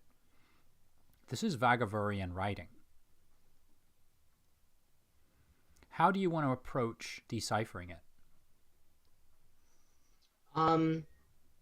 A couple different ways. Number one, back when we stayed over for that night, there were books in the room that we had that were both Vagaver and English, even some Mark Twain ones. So ones that I'm sort of familiar with. I had the ability to sort of decipher what I know into the writing that's there. We were also given maps of Tremontaine. So I can use the writing on those maps compared to what I know that Boston is and get an idea of how the language translates. So I've been kind of studying this for a couple of days now. Or I guess Okay. one day, whatever it's been that we've been there. So I want to be able to do this. So we'll call that an asset. We can call that an asset. Well, it's either an asset or you allowed me to become trained in the writing. Yeah, I'm going to say... using all that history. So if you want, how you want to handle that? Yeah, so I'm thinking that as an English teacher and a linguistics guy, I'm going to say that it's very difficult for you to become trained in it. Okay. But I'm going to give it to you anyway. I'm going to say that you're sharp enough to kind of figure this out, and you have a very primitive sort of understanding for at least like subject, verb, object, and exactly how to look. Yeah. You can see that maybe writing what the now. alphabet is. Yes, and you can guess that sort of thing, and by looking for that letter E, that's right. always the way to start like deciphering something, is looking for that vowel of E, which is the most common one, at least in English, that you hear. You start to find anchors for what you need. So we'll call that trained, and then I was just counting the asset being the fact that you have, those maps, and then you were looking through books. So we'll say that that's an asset. And do you want to put any effort into this? Yeah, I'll put one level of effort into this. All right. So go ahead and make your roll. 19. 19. Okay, ladies and gentlemen, we have our first minor effect of the night. So just to remind everybody, on a roll of a 19 on a non-combat roll, the roller gets a minor effect. And if this had been a combat attack, they would have actually gotten 3 points of extra damage. So I have an idea for a minor effect, but is there some sort of minor effect that you would like to implement, Jared? I'm certainly willing to listen to yours, but well, I can think of right now would have been just gaining additional clarity and finding additional keywords and maybe getting some sentences to things like that. I'm going to do you better than that. Perfect. First of all, this is not an important document looking at it. This is basically a dry cleaning laundry form, the sort of form that you would fill out if you were dropping your clothing off at the Vagavurian equivalent of a dry cleaner's. You see things like starched collars, folded shirts, and at first it's so ridiculous you think you've read it wrong. And you look and confirm and double check, and you're there for maybe a little bit of extra time because you're like, what my first translation job, and I'm translating a laundry receipt? But indeed, that is what it is. However, there's something very strange, almost microscopic, going on the page. And when you touch the page, you're not sure, but you get the feeling like those little microscopic dots, almost like the newsprint in a comic book, if you've ever seen like the old style comics. Got those little tiny dots that almost seem to vibrate on the page. When you touch it, the surface of that one side with those little dots seems sticky. They almost seem to vibrate with activity. Can I move them around and rearrange them at all? Yeah, I like this idea. So as you slide your finger, you get that sticky sort of feeling. And it feels like this sticky substance is sticking to your fingers, and it almost looks like you slightly realign them. And at a certain point, it almost feels kind of good, the way that your fingertip moves across the page. Does the realignment change the words or the message or anything about it? No. These dots seem as if they are independent of this laundry receipt.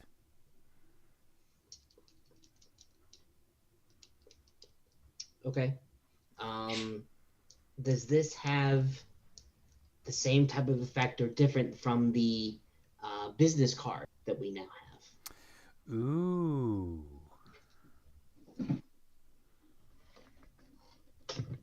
No, it's different. Okay.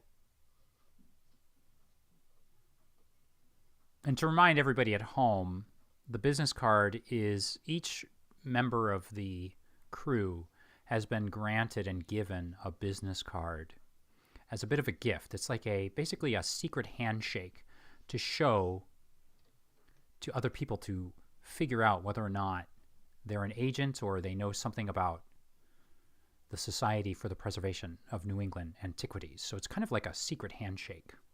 And it's not like that. Okay. Okay. I will note that, pack that away, and hopefully maybe Vesper can figure something out about that, and I'll head on. Okay, cool. So let's go to Mr. Brewster. I assume it's time now for you to meet. Yes. The rector.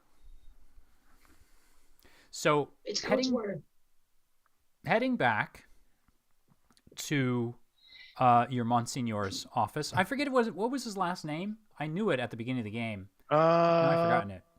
It was. I don't remember. Okay, we'll call him Monsignor. That's fine. Yeah. So heading back to the Monsignor's office, the rector is not there, but the Monsignor is in fact, sitting there talking to the vice rector, who is actually the vice rector. So the normal vice rector who would be meeting with you is actually on a leave of absence himself at the moment. And so the vice rector is sitting there, and the moment that you come into the office, the vice rector stands. "Ah, young man." And he smiles at you and steps forward. And you notice that the vice rector, the acting vice rector, is a young fellow. But to you, of course, he's old. And if we can all remember a time when we were 18 or 19, it felt like a person in their 30s was much older. But he's really a young man now that we are much older in real life.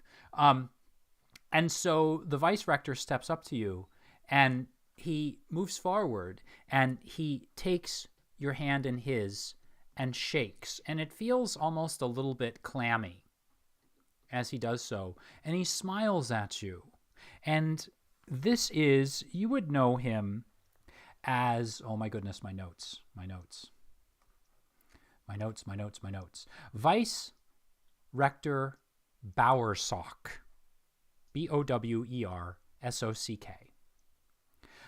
He steps up to greet you with his clammy hands, talking about how much the Monsignor has told him about you and how excited he is to meet you, but how there is so much you need to discuss. And when he says this, you kind of think to yourself, I'm assuming, what did the Monsignor tell him? Mm-hmm. And the Monsignor, almost on cue, just nods his head and he says, yes, of course I didn't tell him everything out of privacy reasons. I didn't tell him about that little stunt you pulled with the food fight a few semesters ago. And he's kind of like, it's a wink, wink, nudge, nudge kind of thing, as if to say he's pretending, you can light yourself aflame and you can move things, and it's kind of up to you at this point to say these things to him. Mm-hmm. The vice rector sits down, and he sits down with the Monsignor, and they both sort of motion to that couch for you to sit as well. And at this point, the Monsignor says, I've told him how you feel that you need to take a short leave of absence. And I know that there's some personal things that you need to straighten out. But I didn't tell him what those things are because I felt that you should explain them to him yourself and put them into your own words. But if you want, I can tell him what you told me. Well, I think we can leave it pretty simply as I need some time to take a spiritual journey. If the not, vice rector seems just holds his hand over his heart. A spiritual journey, you say? Yeah, if not a physical one, but certainly one into the mind. A little more time to pray and to understand the mysteries of faith, and especially given the pestilence that we see, the war, which I pull out the newspaper and I say it's come to an end. And when you say that, he just says "Fini la guerre" in his best French. Indeed, and it's a wonderful moment for the world, but a crucial one. And I feel that if I'm to continue my studies, which I fully intend to do, my faith has not wavered, but there are some threads that I need to explore. Would you, son? Yes. Please. I appreciate your honesty here, but I must confess, and he sort of looks to the Monsignor, with all due respect, and I want to make sure that all of our students here have my most full respect. What is it exactly that you wish to do until next semester? Please. Well, I intend to study, and I intend to explore. He does one of these things where he sort of, as if to say to you, "Is this not his best Russell Crowe? Is this not studying?" It is. It is, but the kind of study I'm speaking of is much more internal, much more akin to the spiritual exercises, perhaps of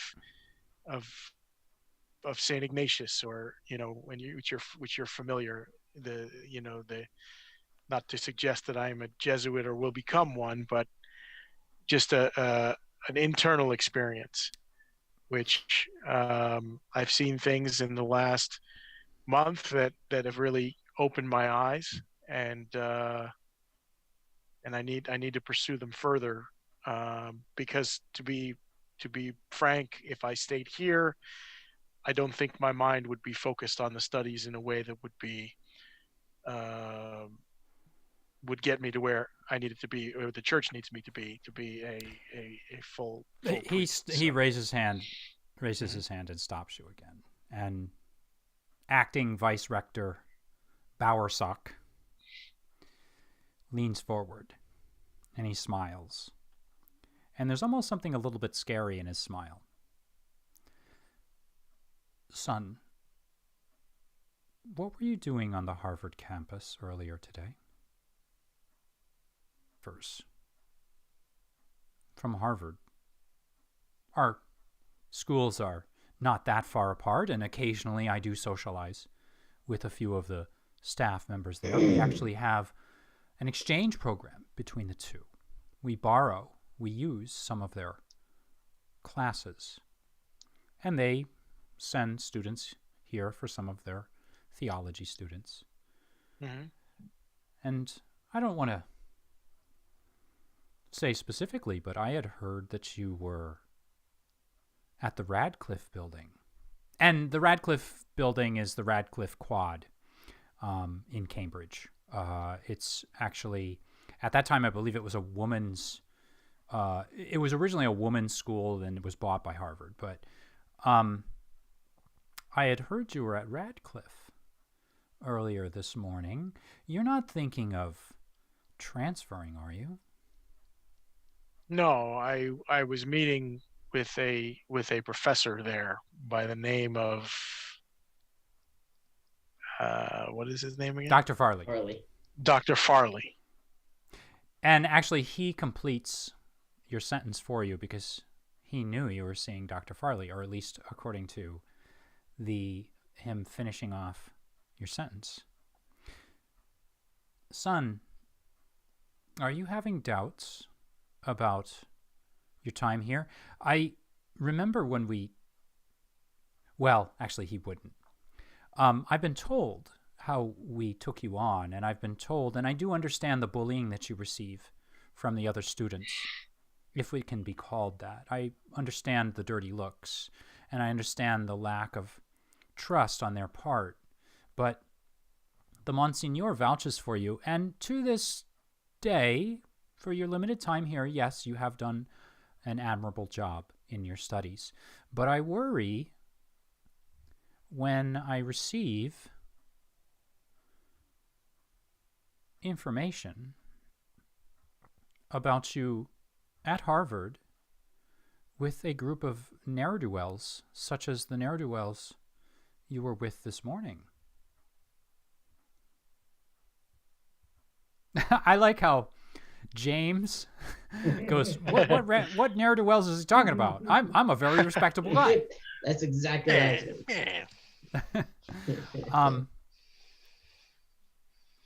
Who were those companions you were with this morning over at Radcliffe?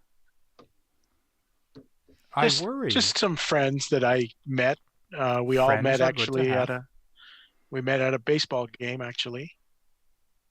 Yes, the baseball game that you never returned from. And he looks over at the Monsignor. That is correct. That's right.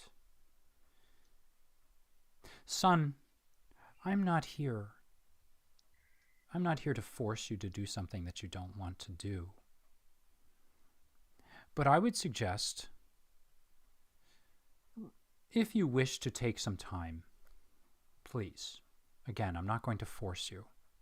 But I would suggest perhaps some time spent in thought, performing services for the less privileged might be in order for you. And he leans back and he pulls out a flyer and he places it on the table in front of you.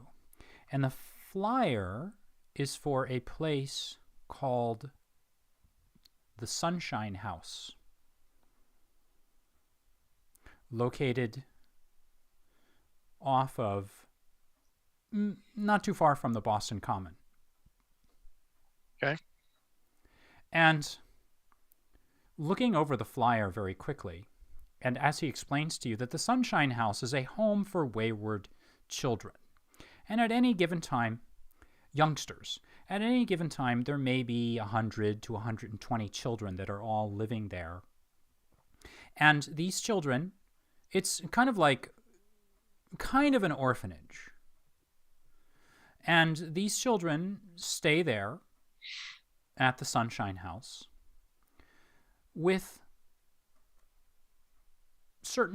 doing certain services. Right now, and for the past few years, they've been making shoes for our soldiers overseas. But now, with the doughboys coming home, I'm not right sure what they'll shift into, but I'm very sure that the, shall we say, the man in charge, and he points to the paper, and you see a smiling image of what looks like Harold Coatsworth III, but beneath it, it's captioned Humbert J. Pantsman. I'm sure that Mr. Pantsman, a close personal friend of mine, will find something for the children to do now that the war has ended. I recommend, and I've already contacted Mr. Pantsman, to let him know that I will be sending you by, and we here, should you wish to continue your studies, will expect you to do a certain amount of service for Mr. Pantsman and the children staying there. I think it would do you some good. Now, I am prepared to offer you credit for these services, depending on the reports I get from Mr. Pantsman. And I'm sure with your record, and I'm sure with what the Monsignor has told me, you will do a very, very good job for Mr. Pantsman under his supervision. And should you complete your services,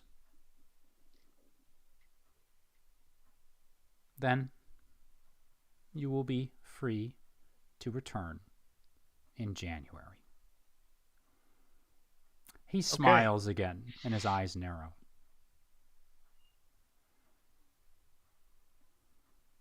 Are we in agreement? We are in agreement. May I ask a question? Do you know Mr. Farley? Dr. Farley? Yes. I've heard of Dr. Farley. I have heard through the grapevine about Dr. Farley, but I've never actually met him myself. He's a very good fellow, from what I understand, and he's sort of turns his hand out as if to say, of course we all know this. I deal with a few members of the staff over there every so often, and admittedly I am new and I am acting vice rector, here only temporarily, but I'm sure he's He's a Harvard man. Of course, he's a good man. Very well. Well, thank you, and I will be sure to bring up your name with Mr. Pantsman when I meet him. Please do. Please do. All right. I'll shake his hand and make my way out. You shake his clammy hand one more time, but he's got a smile that could buy a house. It's that glorious. And then the Monsignor, who doesn't really seem to realize anything has gone amiss or wrong, claps you on the back, maybe says a few things in private to you, saying you're always free to contact him.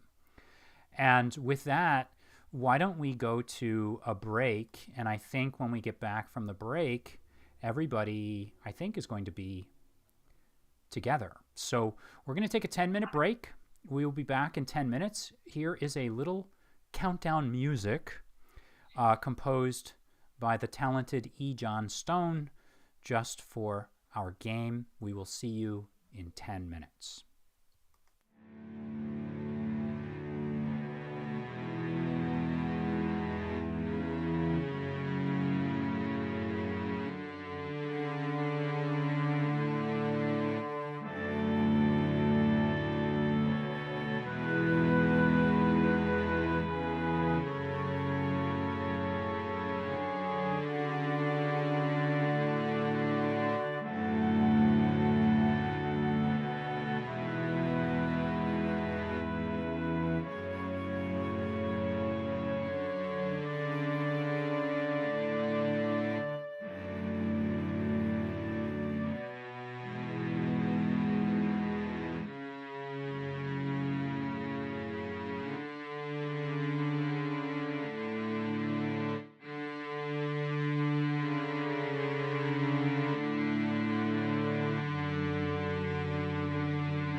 All right, ladies and gentlemen, by the laughter that you hear, you could probably guess that we've been making some vice rector jokes in the time that we've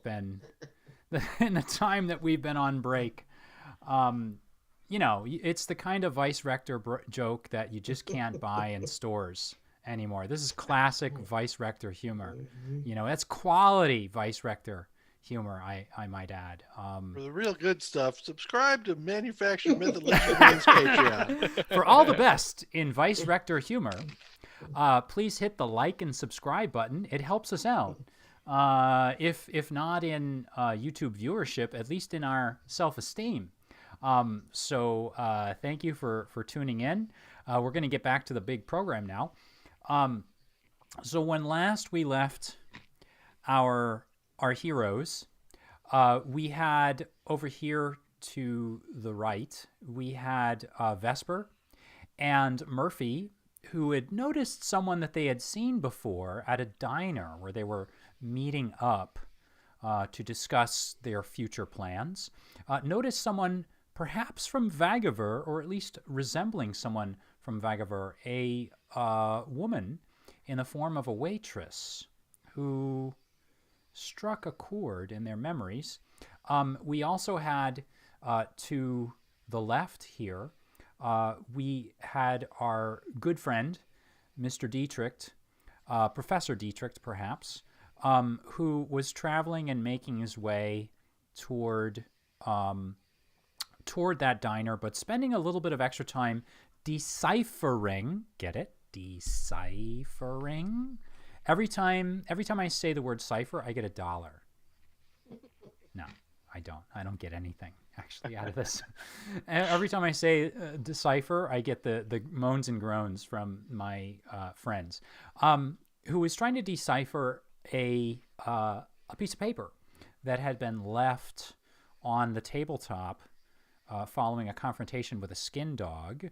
And unfortunately, or fortunately, depending on how you look at it, what Dietrich had determined is that the piece of paper, which was written for all intents and purposes in English, actually contained Vagavurian writing on it, and this Vagavurian writing was disappointingly simply the receipt for dry cleaning.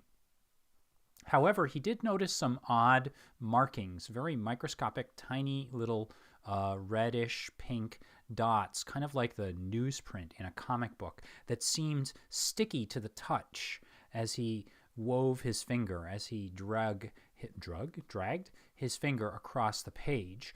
And then finally, we had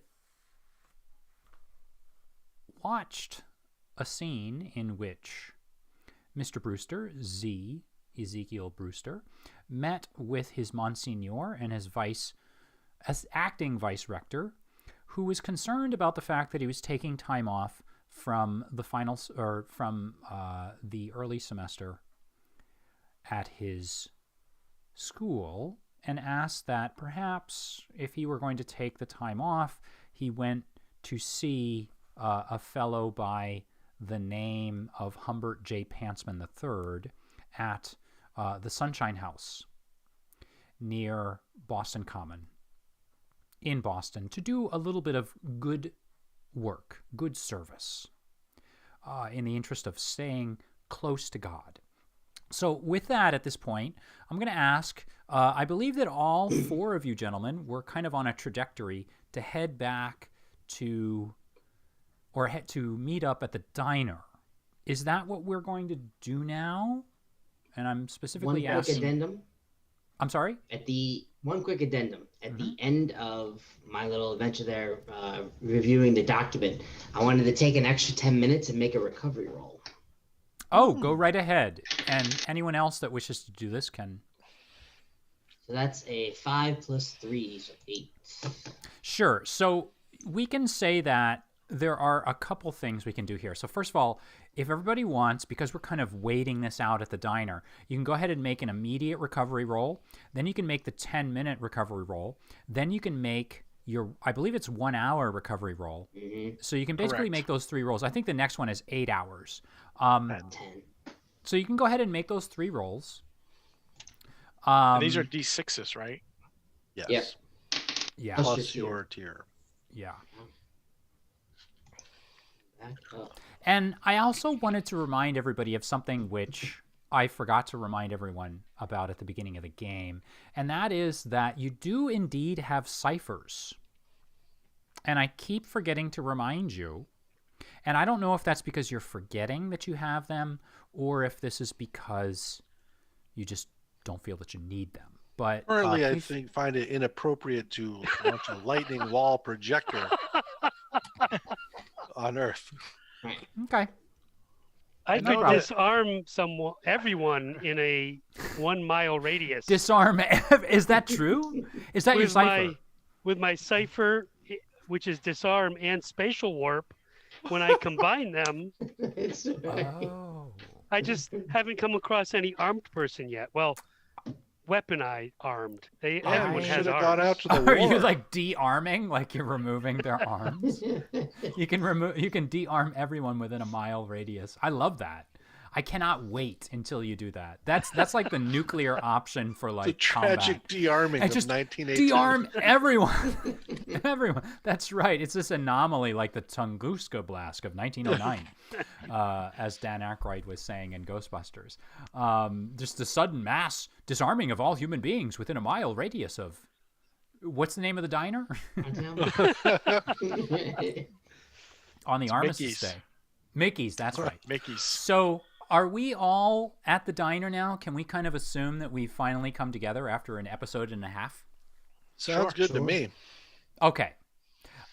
So in that case, both Mr. Dietrich, Professor Dietrich, and the mysterious Z. Brewster, the seminarian, arrive at Mickey's Diner. And the four of you, or the two of you, I should say, as you enter the diner, you notice your two companions, Vesper and Murphy, are kind of side-eyeing a waitress, paying particular attention to her in a way that was perhaps not as subtle maybe as they thought they were.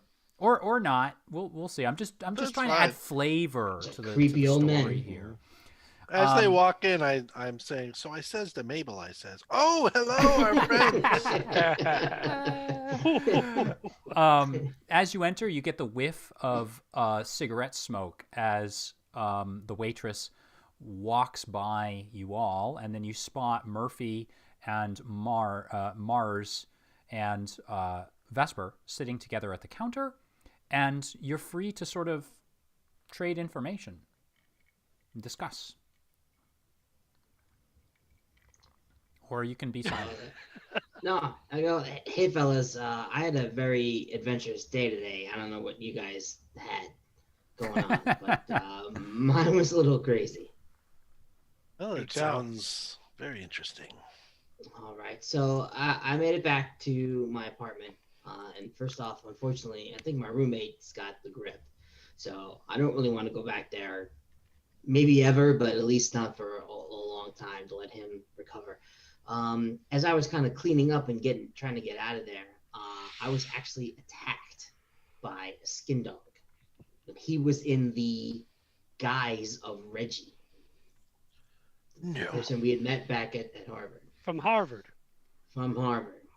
So I don't know if the Reggie from Harvard was also a skin dog at that time, but this particular Reggie was.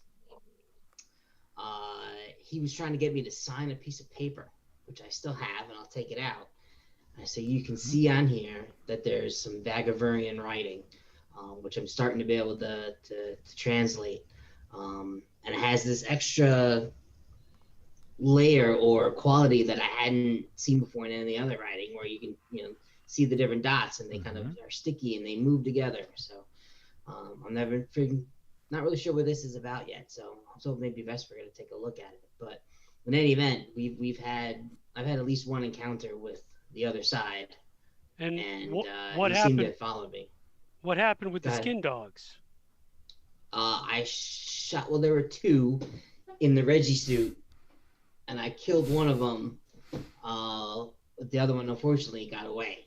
I take a conspicuous look around at the patrons who might be overhearing anything? I assume this Just is to in make hushed sure. tones. Oh yeah. Okay. But that's part of the reason why it took as long as it did to get back here, was I was trying to cover my tracks and take a long way around, make sure I wasn't followed. You got to tell him about rolling up the carpet. That I think has got to be the origin. I think what you've just done is like in Star Trek 4 when Kirk hands over his eyeglasses, and I think what you've just, or no, I'm sorry, when Scotty invents translucent Transparent steel, aluminum. transparent Transparent aluminum. aluminum, right? I think you've just invented rolling up murder victims in a carpet. Hey, hold on. In the Hold on. reality. I want to make a sniff roll. I rolled an 11. Do I smell Old Dutch cleanser? You know what I'm going to say too? I'm going to actually, to be honest, and you guys, I'm just going to nominate Jared for XP for that. I actually think that's kind of funny. Like, I should have probably done it back then. You guys can does anyone want to second that, or do we want to I'll hold? second that. Yeah. Sure. Do yeah, we wanna- Absolutely, I'll second that. Okay, so let's give Roll 'em Jared up some in the carpet. XP for inventing the old cliche of hiding a dead body, disposing of a dead body by rolling it up in a carpet. And putting it in a dumpster. Putting it in a dumpster. So, point of order, Matt. Yeah. The vice rector, he pointed at my newspaper, correct? With the picture of Pantsman? No, the flyer. No, he was pointing at the flyer. Oh, but I took the flyer. I'll tell you. Yes, sure. Why not? Okay. Yes. Okay. It's right. definitely the sort of thing that. So there's probably Okay. more information in there if you want to like sort of. Right. Well, no, I want to show these guys that. Yeah. You know, because I want to say, you know, when TBD is done with his story, Yeah. I say I've had a pretty interesting day myself. Two things.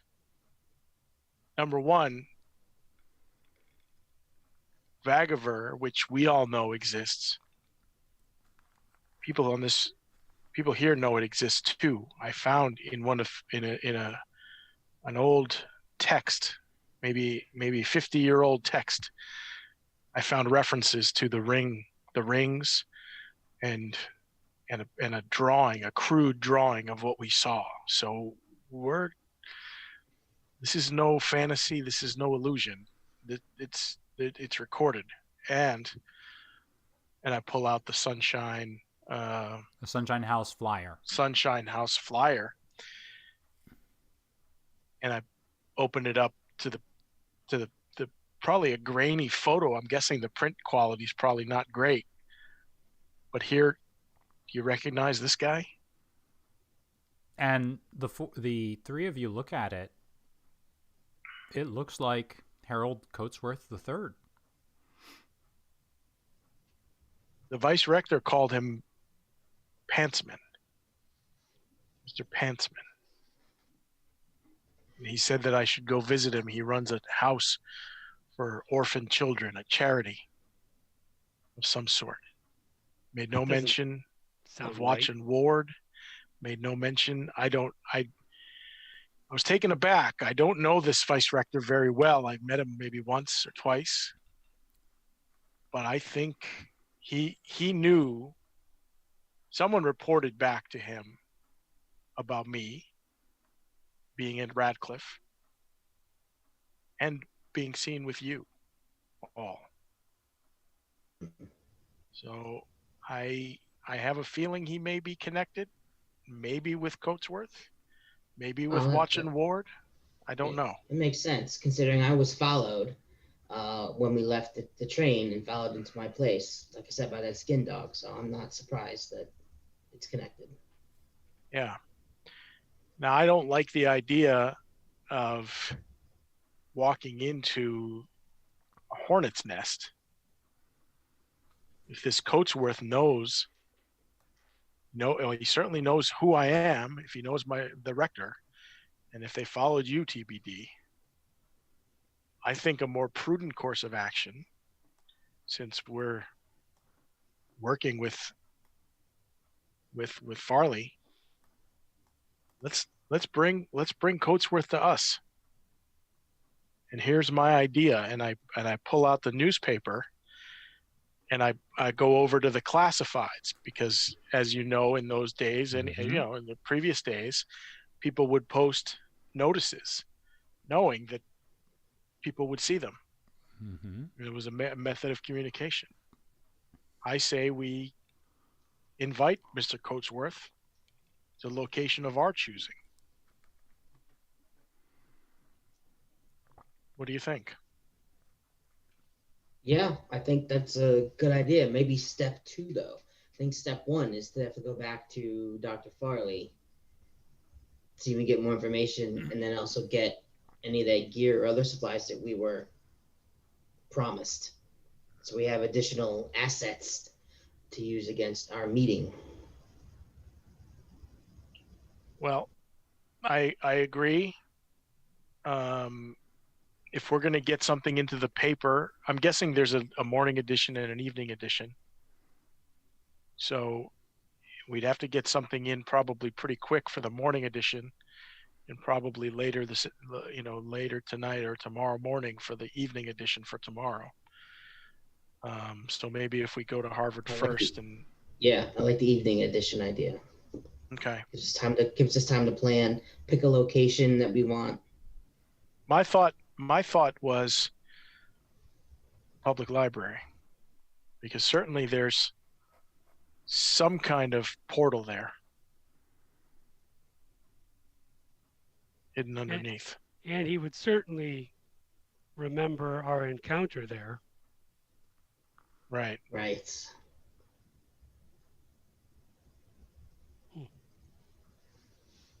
Do we egg him on? Remind him about getting kicked in the face? Who did that? Just to let the viewers know, in a prior episode of the Fierce Brood, Mr. Dietrich, Professor Dietrich, managed to kick Mr. Coatsworth in the face, not just kicking him out of the room, not just kicking him across the room, but kicking him out of the time displacement portal that they were entering through, stealing all combat from everyone else. Roll a 20, kids. That's all I can say is roll a 20. Yeah, that was a good 20. That was a strong 20.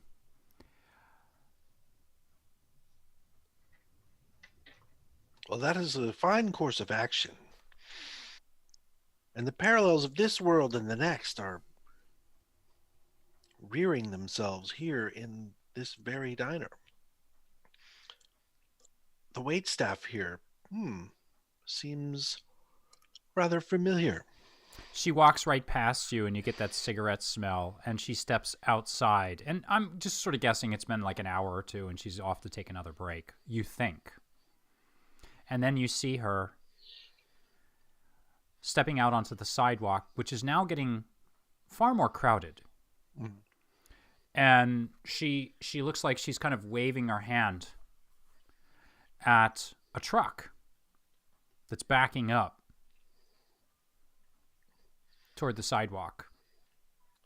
Who is she? We don't know that, but we've seen her in Vagaver.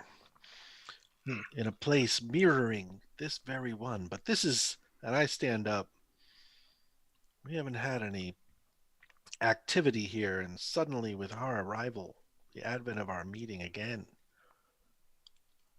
and she taking action, I don't trust it. I'm going to walk outside. Before you can even walk outside, the driver of the truck, who's dressed in a pair of like basically coveralls with the logo of a transportation company on the side of it that you've never heard of or seen before, walks out with a clipboard and hands it over to the waitress, who then starts to sign it, and you recognize the driver instantly as Mr. Bading,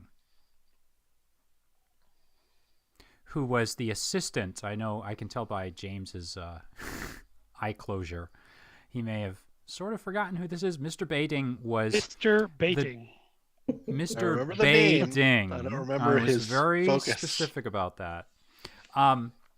The android, shall we say, that had escorted you from the lighthouse in the riot, which is the other word for, or the other name for the North End, toward the records hall. Mr. Bading kind of looks into the window for a moment, narrows his eyes, tips his hat to the four of you, and several men who are also dressed in matching coveralls get out of the vehicle and, rolling up their sleeves, loosening up their backs and their shoulders, they start to pull 4 crates out of the back end of the vehicle. Loot drop, baby. Maybe this is One of our which- order. One of which is extremely large, and the waitress just sort of waves him around and points him towards the doorway. And then she does this thing like, no, and then she says something to him, and he's like, and these gentlemen take all of these items and they take them around to the back of this diner as if to offload these items into an alleyway behind it. And as these movers are doing this, or these delivery men are sort of moving these items, Bading steps into the diner, looks around as if surveying the place, and he's been there before perhaps, looks at the four of you, tips his hat. Hey there, fellas. So I got a delivery for you fellas specifically. I was told to bring these here at this time and this place. Who wants to sign for it? I will. Clipboard? Yeah, he hands it over to you. What is it? I want to read it. Reading it, it looks like basically the reception receipt. The standard delivery reception receipt. It's got the logo of the company, the delivery company at the top. And again, it's something you've never heard of before. Taking delivery 4 crates? Is that what it says? 4 crates. I will sign, date, print my name, and hand it back to him. Oh, thank you very much, sir. Here's your copy. And he rips it off, hands it right to you. And Thank then he you. steps away. Oh, and he turns and he says, Fini la guerre. And then he steps out again, and you see the 4 gentlemen as they all hop onto the truck, and it leaves, and you're left with the waitress with her hands on her hips. You fellas going to get those things out of our back alley, Yes, ma'am. or are you going to leave them there? Let's go. Toot sweet, swallows. Toot sweet. Let's go. I ain't here all day. And hey, you. This is all on you, right? You're going to pay that tab, right? That's a lot of BLTs you ate. Yes, he will. And I want to go back to the stuff. And do me a favor. No more deliveries here, gentlemen. I'm not sure what you think kind of outfit we're running here, but we're not. Look, no more. And she goes back to her business, and again, there's this wake of the scent of tobacco as she moves from customer to customer, and she's like insulting them and giving them like snappy, kind of like jokey insults that may or may not be true. You're not really sure. And then she points her thumb in the back one more time because she's like tired of looking at you. She wants you to get rid of that stuff. Yeah, let's go. Well, check, please. Just leave it on the counter. All right. Are Any you of you paying- guys good at math? I'm not. So with that, you then go into the back alley where you find 4 crates of varying sizes, and each one has a single card on the top of it. And now it's kind of like you hear a lot of muffled shouts of Fini la guerre. and excited shouts of people as the kind of evening is building now, and people are very, very excited by what's going on. And it almost seems like people are lining up as if something were going to happen on the streets. And as you take a look, there are again those 4 crates. There's a rather long one that is probably about a foot wide and maybe 3 or 4 feet long for Z. Vesper has kind of a smaller crate. It's about 1 foot by 1 foot by 1 foot.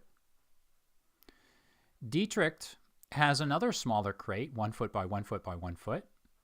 And the largest of all, almost the size of a refrigerator, is the crate for Murphy. And each one has a little card on it with your name kind of written in this hand script. And as you look at it, Professor Dietrich, you notice that it's that English Vagavurian script. When you tilt it slightly, it sparkles and looks 3-dimensional, almost holographic. So it's Christmas, gentlemen. You're free to open your presents. I do. Any particular order, or TBD's gotta go first. He's the loot master. Oh yeah. So Professor Dietrich opens up his 1 by 1 by 1 crate, and it takes a little bit of work. You end up having to find a fragment of a brick that's by to like pop the crate open. You pull out a whole bunch of straw stuffing, and inside, what you see is a special or an odd form of glasses that look almost like goggles. And looking at these goggles, there's something odd. They're made out of a material you have never seen before, and they've got a tint to them that additionally you have never seen before. And examining them, they just seem like some sort of odd, like diver's goggles of some sort. And then you see something kind of moving straw around at the bottom, as if there was something living, like maybe the size of a hamster. And as you kind of clear the straw away, what you see is what looks like, you've seen pictures of these things before, and having a scholarly background, you do know what they are. It almost looks like an odd sort of octopus of some sort. And there's a note, or I should say on the card, you can see that there's a note. And when you open up the card, there are 2 sentences. The first sentence says, "Put me on." The second sentence says, "Eat me."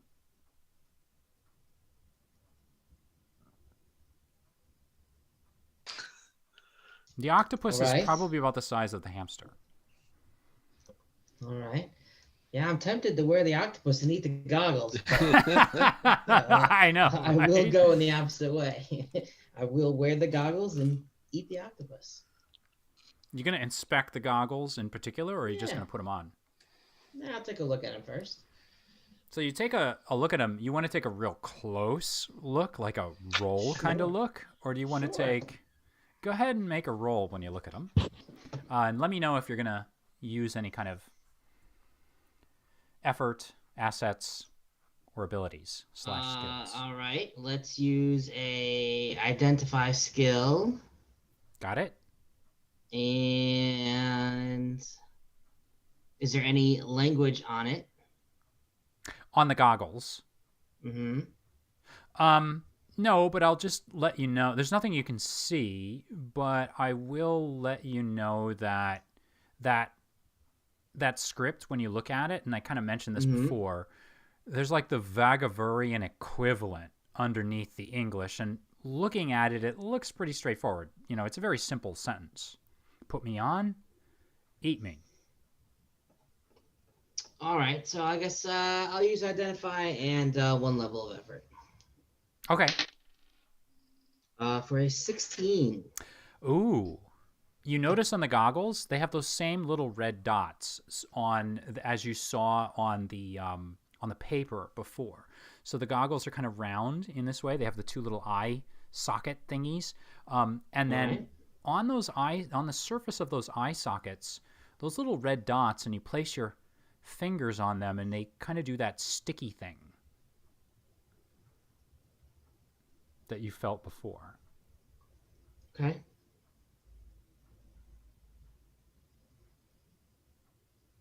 And this is all, I'm doing this without putting them on yet? Yeah, I'm assuming, right? You just Okay. ran your finger around like the orbits of each goggle, of each Okay. eyepiece. What can I make the dots actually do? They all come You're kind of together, dragging them. Like probably the best analogy I can think of here is like when you put your finger across velvet and you sort of smooth the texture one way and then you smooth the texture another way. Okay. But it feels sticky. Okay. Haven't figured that out yet. And now this I'll put little 'em on. octopus creature is just like starting to climb out of the box. You gonna put him on? Yeah. Assume, And I'll put him on and kind of corral the octopus thing so make sure he doesn't leave. So, right, like you stay there, little octopus. So as soon as you put the goggles on, the world shifts, and I want you to make a roll to sort of maintain your general like equilibrium here. You feel instantly dizzy, and you're forced to like close your eyes. Okay. Go ahead and make a roll to see if you can maintain your composure here. Can I? You all can- Right, well, if you're gonna call it composure, I guess that's that. But I was gonna say if I could use since I'm trained in balance. Yeah, You know? absolutely. That's one. Cool. That's all I'm gonna do. Just the Okay. training and balance. Go ahead and make your roll. Natural 20. Dice are rolling well You're today. not only able to maintain your balance, but you blink your eyes and you shake your head. And looking around you, what you see is Tremontaine. The way that you would see basically augmented reality. And then you snap your eyelids, and you're back in Boston. And you pull the goggles up and then down. And what you realize is that these goggles are allowing you to see what's happening in Tremontaine. Whether it's real or not, you're not sure. Is it But you don't- Is it a direct link? Meaning I put the goggles down and wave my hand in front of my face. Do I still see my hand? Yeah, you Or am I see only seeing Tremontaine? you see your hand. Okay. The octopus is kind of like trying to get out again. All right. Well, now it's time for him. So Go tell me ahead how and you're going to pick do him this. up and- Pick him up and just shove him right on down. Hole. So as you pick them up and you start to move it, whatever its gender is, toward your mouth, it leaps out, sticks onto the skin of you, and then begins to like work its way in the way that we've all seen that video where an octopus squeezes its way out of the underneath the wall on, or the whatever it is on a boat, and it kind of squeezes its way in there. Are you stopping it? Nope. Tentacle after let tentacle is going down in there, and you guys can kind of see as there's a little bit of slime that dribbles out of What are Dietrich's you mouth. doing? And you can feel it moving around down into your throat, and then you feel something warm inside your body as it burrows, and that's maybe the best way you can kind of describe it. One burrow goes into it toward an ear, and the other one goes just deep into your head, and you assume that's going toward your brain. And then something else starts to warmly hold on to your vocal cords, if that's what it's doing. TBD, what does it taste like? Is it good? Is it delicious? Tastes like chicken. No, it's slimy and gross. And it takes you a moment. You have to kind of cough and clear your throat. Yeah. And that's it. Ugh, that was awful. Who's next? Are you still wearing the goggles, by the way? I'm gonna take them off right now and put them in a pocket. Okay. Who's But next? what are they? Is it Oh. really just like almost like diver's goggles with a strap and the whole thing? It kind of looks like they're like swimmer's goggles, maybe, because Yeah, divers yeah. goggles at that time. Divers didn't. I don't think they. Well, it's true. They did have goggles, right? But they were for a different purpose. It's not like a big thing like this. Right. It's more like a little couple, like individual. swimmer's goggles. Yeah. Okay. I got it. Next, come on down. I don't think I want to go yet. Yeah, I'll go next then. How big was mine? You're. I think it was maybe 1 by 1 by maybe 3 or 4 feet, and using I'll that open it same brick or rock that Mm-hmm. TBD used, you're able to like jam that thing open, and all the straw, like when you can sort of get it open, but then like you manage to hit it so hard using that force that you used to knock down that door several episodes ago. The crate drops to the ground. The sides of it kind of pop off, and then straw just kind of explodes out, and what you see is the ass end of a rolled up carpet, which I swear I was planning and had nothing to do with nothing to There's do. a skin dog in this There's thing. a skin dog. I'm How out of did he here. do that? And crawling out of it as you watch is a little octopus. Mm-mm.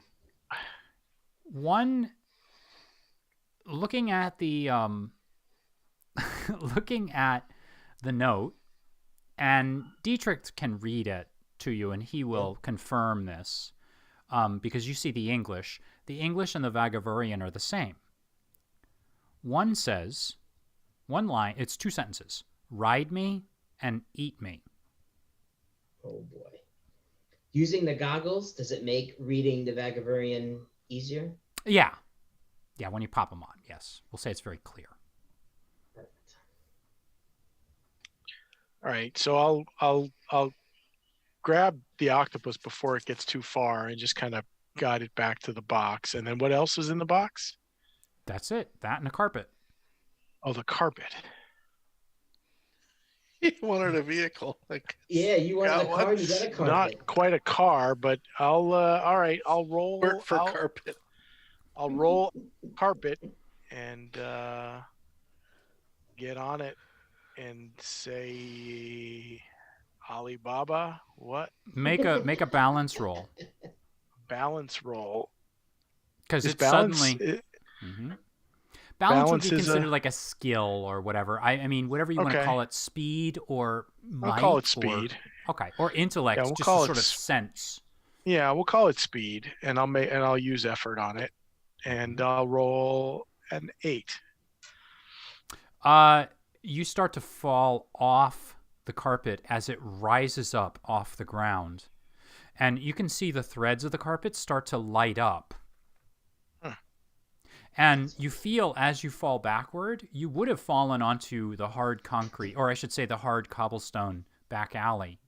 But some sort of field of some sort keeps you from falling backward and rights you. And you hear a voice say, "Hold on." I will grab some of the fibers. You grab the fibers and they start to sort of light up.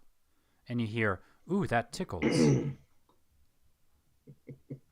Okay. I'm gonna point and just towards the back of the alley and say that way. It starts to move that way. Wow. Okay. That's a sweet ride. I'll tell it to stop. It stops. Is And this I will all you want attempt- me to do? I can do so much more than this. I believe you. But for now, just roll back up. It does so. Okay. It rolls up, and you're kind of like plopped off of it gently. Yeah. That feeling of that field. How many people could fit on this while it's fully stretched out? If the four of you hugged each other, you could probably sit on it. Like just made like a human, like a human chain. Somebody stand on the shoulders, and then we'll. No, it's So like a TBD, bobsled, what right? did you? And meanwhile, happened the when little you- octopus is starting to wobble around through that straw. Yeah, I'm asking TBD. What happened when you tried to eat this thing? Well, it worked itself in, and I let it. And the way it sort of seems to have burrowed in, but one of the places I noticed it kind of attached to was both my ear and I think maybe my vocal cords. So I'm hoping it's going to help us translate. All right. Into this far, I will grab the octopus and attempt to consume it. Make another balance This roll. tastes gross.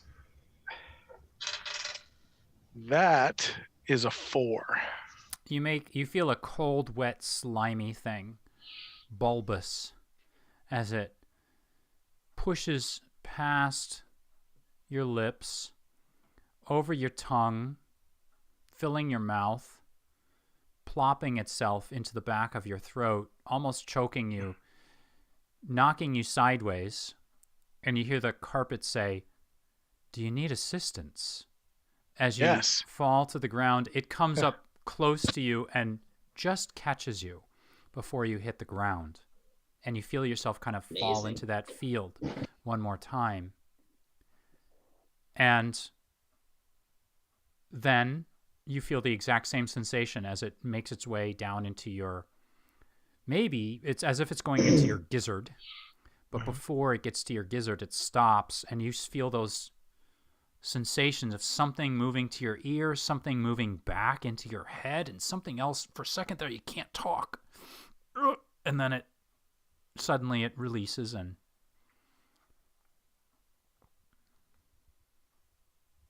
I'm back to normal. yeah. All right. Do you say the word all right out loud? Sure. You hear it in your ears, Dietrich. A tiny little voice in the back of your head that's echoed. Say, whoa, say that again. Now Z is hearing what Dietrich just said. And that's loud this time when he says it loud. Are we not hearing him? You're not hearing that second echo. It's a communicator. Yeah, and now it's bouncing back and forth as you I'm speak. gonna go down to the edge of the alley. Okay. You know, get distance between us. And And speak. just kind of whisper again. Yep. Sure Z, enough. Can you hear me? Sure enough. Z can hear you. TBD, if you can hear me, hold up 4 fingers. I'll give him one of these.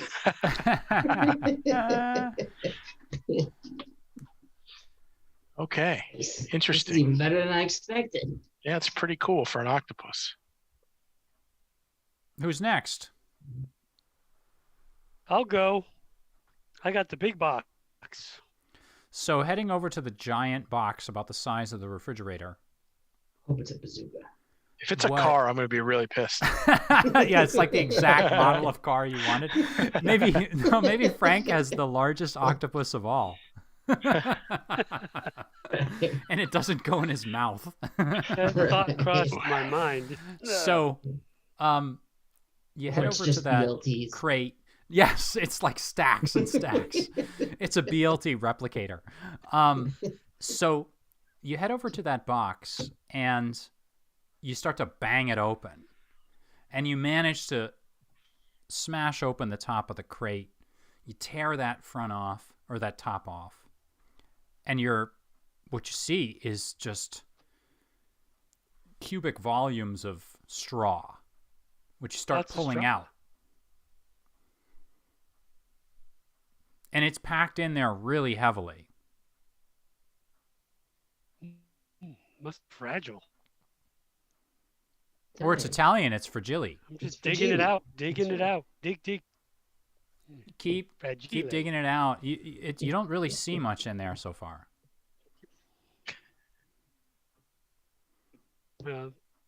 Gotta be an octopus. Are you being careful with the places you're stepping?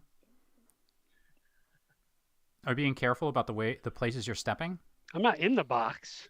Oh, okay. All right. Just okay. So In you're the still box? pulling stuff out. You have to, and what you guys see is his ass up in the air and two legs kind of dangling as he's just like trying to pull stuff out. And until you get to the very bottom, and what you notice is that there's like an octopus that's like clinging to your sleeve and kind of crawling its way up your elbow.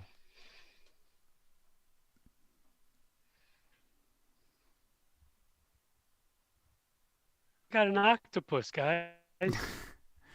So are you going to Box. continue? Continuing on. Yeah. Continuing what? on. Yeah. I'm in the box now, right? Well, you're leaning over. I'm I gonna thought. pull out my flight. Yeah. And I'm just gonna try to illuminate this thing. Looking around and pulling straw out, something clatters at the bottom of the crate. And what you see is a pistol, a very small pistol. Ooh. Of whatever make. Actually, you know what? I won't even say it's a small pistol. I'll just say it's a pistol of a make and model that you prefer. Which you can tell me now or you can tell me later. I think he's frozen. Oh, poor Frank. I think we lost him. Poor Frank. Just at his climactic. Yeah, I'll fill you in later. There we go. No, it's okay. So we can hear you now. So let me know later. Inspecting the pistol, and now I'm going to give this to you because you've been kind of talking about this and looking at it so much. On the pistol grip, there are those odd kind of pink dots that are quite incongruous with the rest of the pistol. And they give that same feel to it that Professor Dietrich has explained to you with the goggles and with the piece of paper. And it's kind of sticky. And in fact, so sticky that you can kind of wave. It's tacky. It sticks on. Like tacky. That's a good way of putting it. It's like a piece of tack cloth Well, that that's you pretty use cool. for clearing that off. And when you hold it, you get the feeling that it's almost massaging your hand, the surfaces. Nice grip. Nice grip. You let the Is there- fingers go, and it's still sticking there. Is there any note in this massive box? You find the same note, and this one says the same, it's got the same format, 2 sentences. Yeah. The first one says, "Shoot me." And the second one says, "Eat me." And now that little octopus is making its way up your arm towards your shoulder. I think it means you need to shoot the octopus first. XP Right, for that. Well, before the octopus gets away, I'm just going to grab that sucker and pop it in my mouth. Make your balance roll. I like how the peer pressure is making its way slowly Vesper. toward Vesper. Yep. I'm still a little confused as to why the box was so big for a handgun. It's a little odd. Got a big power. I rolled a 16. You manage to keep your balance, and there's a really gross feeling like you're eating. You once ate snails. I'm going to fight the compulsion to chew it because I feel that would be bad for the octopus. And it, right, probably. And the same thing happens. It slips down into your esophagus, you assume. Ooh. Seems to sort of spread itself out, and you get one feeling like there's a tendril of something going to an ear, and then there's a tendril of something going deep into your head, and then there's several other tendrils that wrap themselves gently around what might be your voice box. And then same thing happens that the other two have experienced here, and you're able to like vocalize. Boys, that is an unsettling feeling. And what you're starting to notice now too, for those of you maybe Dietrich that have had it on, you're able to kind of tune it out when you want to and turn it down. There's still kind of a ghostly hum, but you sort of get the feeling like you could probably eventually train yourself to tune it down. That's fantastic. Well, I think it's Vesper's turn, but I'm still going to root around in all the packing material. I'm going to climb into the box and make sure there's nothing else still in here. Okay. And we'll go to, as you continue to search, we can go to Vesper. I know Vesper wants us to avoid him for a moment or two so he can think about this. But Vesper, you have a Vesper 1 by 1 by through 1 this- cube. Vesper, ever since TBD just slammed an octopus in his mouth, has stood rather straight with a hand on a hip and kind of been looking at everyone through one Like parted finger. Yeah, like a 6-year-old Just watching like, a scary movie. oh, like, oh my, oh no. And as if this shared delusion, this vision has really gone a little far. And I am surprised that this long after I've taken drugs that I am still in this. And so almost I just drop a hand and then I try and just flip open the crate. Just like resigned, like, oh boy, here we go. You crack that thing open. And when you do, sure enough, an itsy bitsy octopus comes climbing out. And then with that, at the bottom of the box, what you find is what looks to be a kind of a rectangular form of some sort, that when you touch it, and it's got kind of a how can I put this? It's a bit wedge shaped, kind of like a long arrow. And the card says, "Put me in your eye." And the other one says, or I'm sorry, the other line says, "Eat me." How big is this wedge-shaped form? It's probably about 2 inches long. It's in the shape of kind of like a V. And it's flat with a point at one end. All right, I picked up this octopus by one tentacle. It's trying to like grab onto the fingers. Yeah. And I'm just going to stand there doing this. Okay. It seems to me you all got the easy jobs.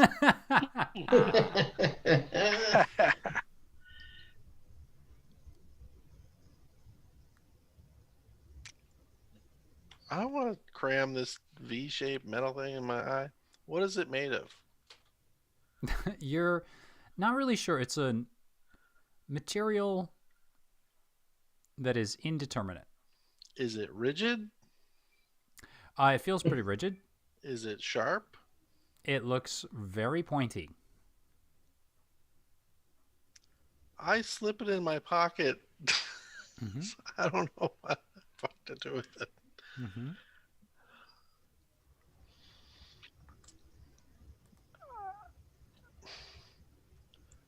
The octopus is like, you look so cute. It's trying to climb up your hand, but can't because you're holding onto one tentacle. I am cheesing so hard right now. Come on, B.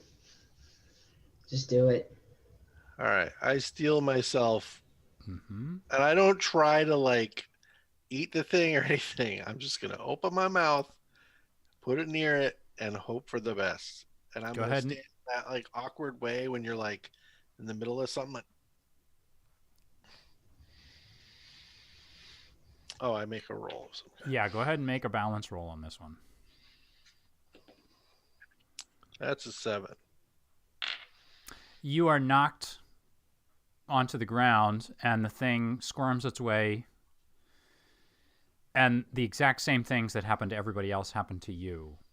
And you can feel that cool/warm kind of wetness as something attaches itself or seeks out your ear, what might be your brain or somewhere deep in your head, and then wraps itself around your vocal cords.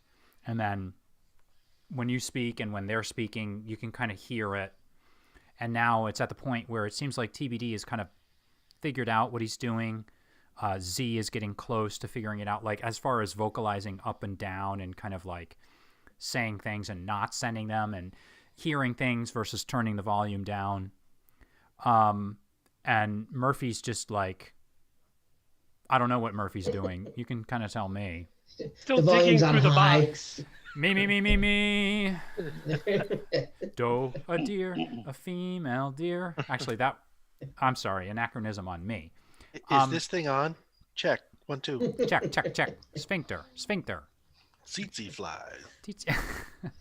And you're getting the same thing, and you're kind of maybe given a little bruise on your forehead from where you fell.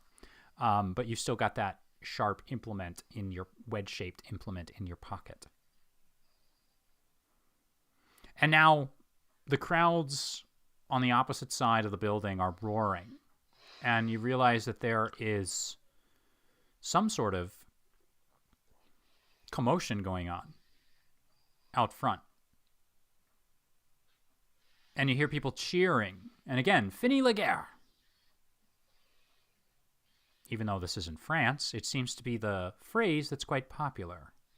End of the war. You hear people shouting. It's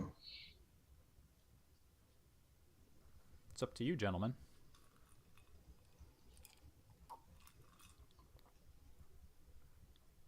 Yeah.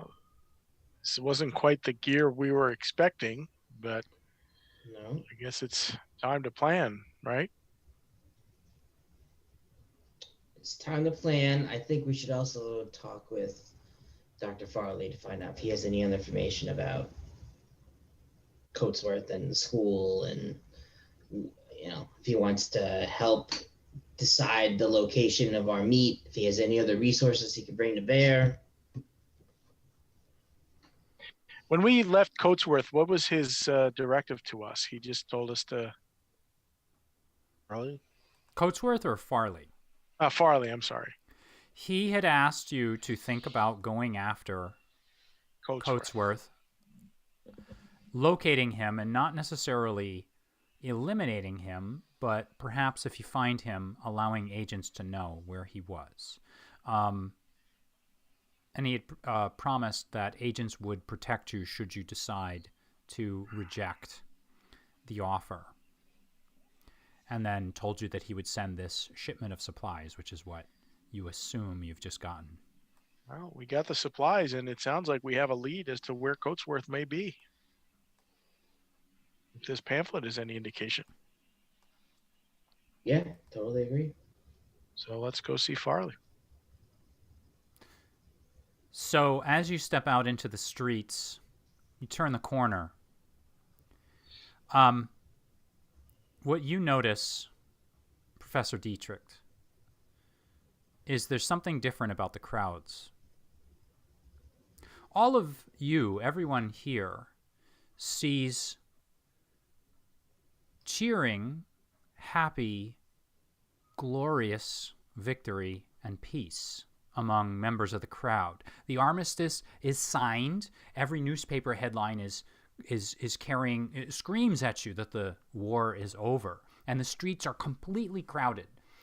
There are some people that are masked, but quite a few people appear to be sick. Crowds have gathered along the sidewalks, and now as you step out into the evening, the cool air, cold air actually, what you see is the army, members of the military from a nearby military base.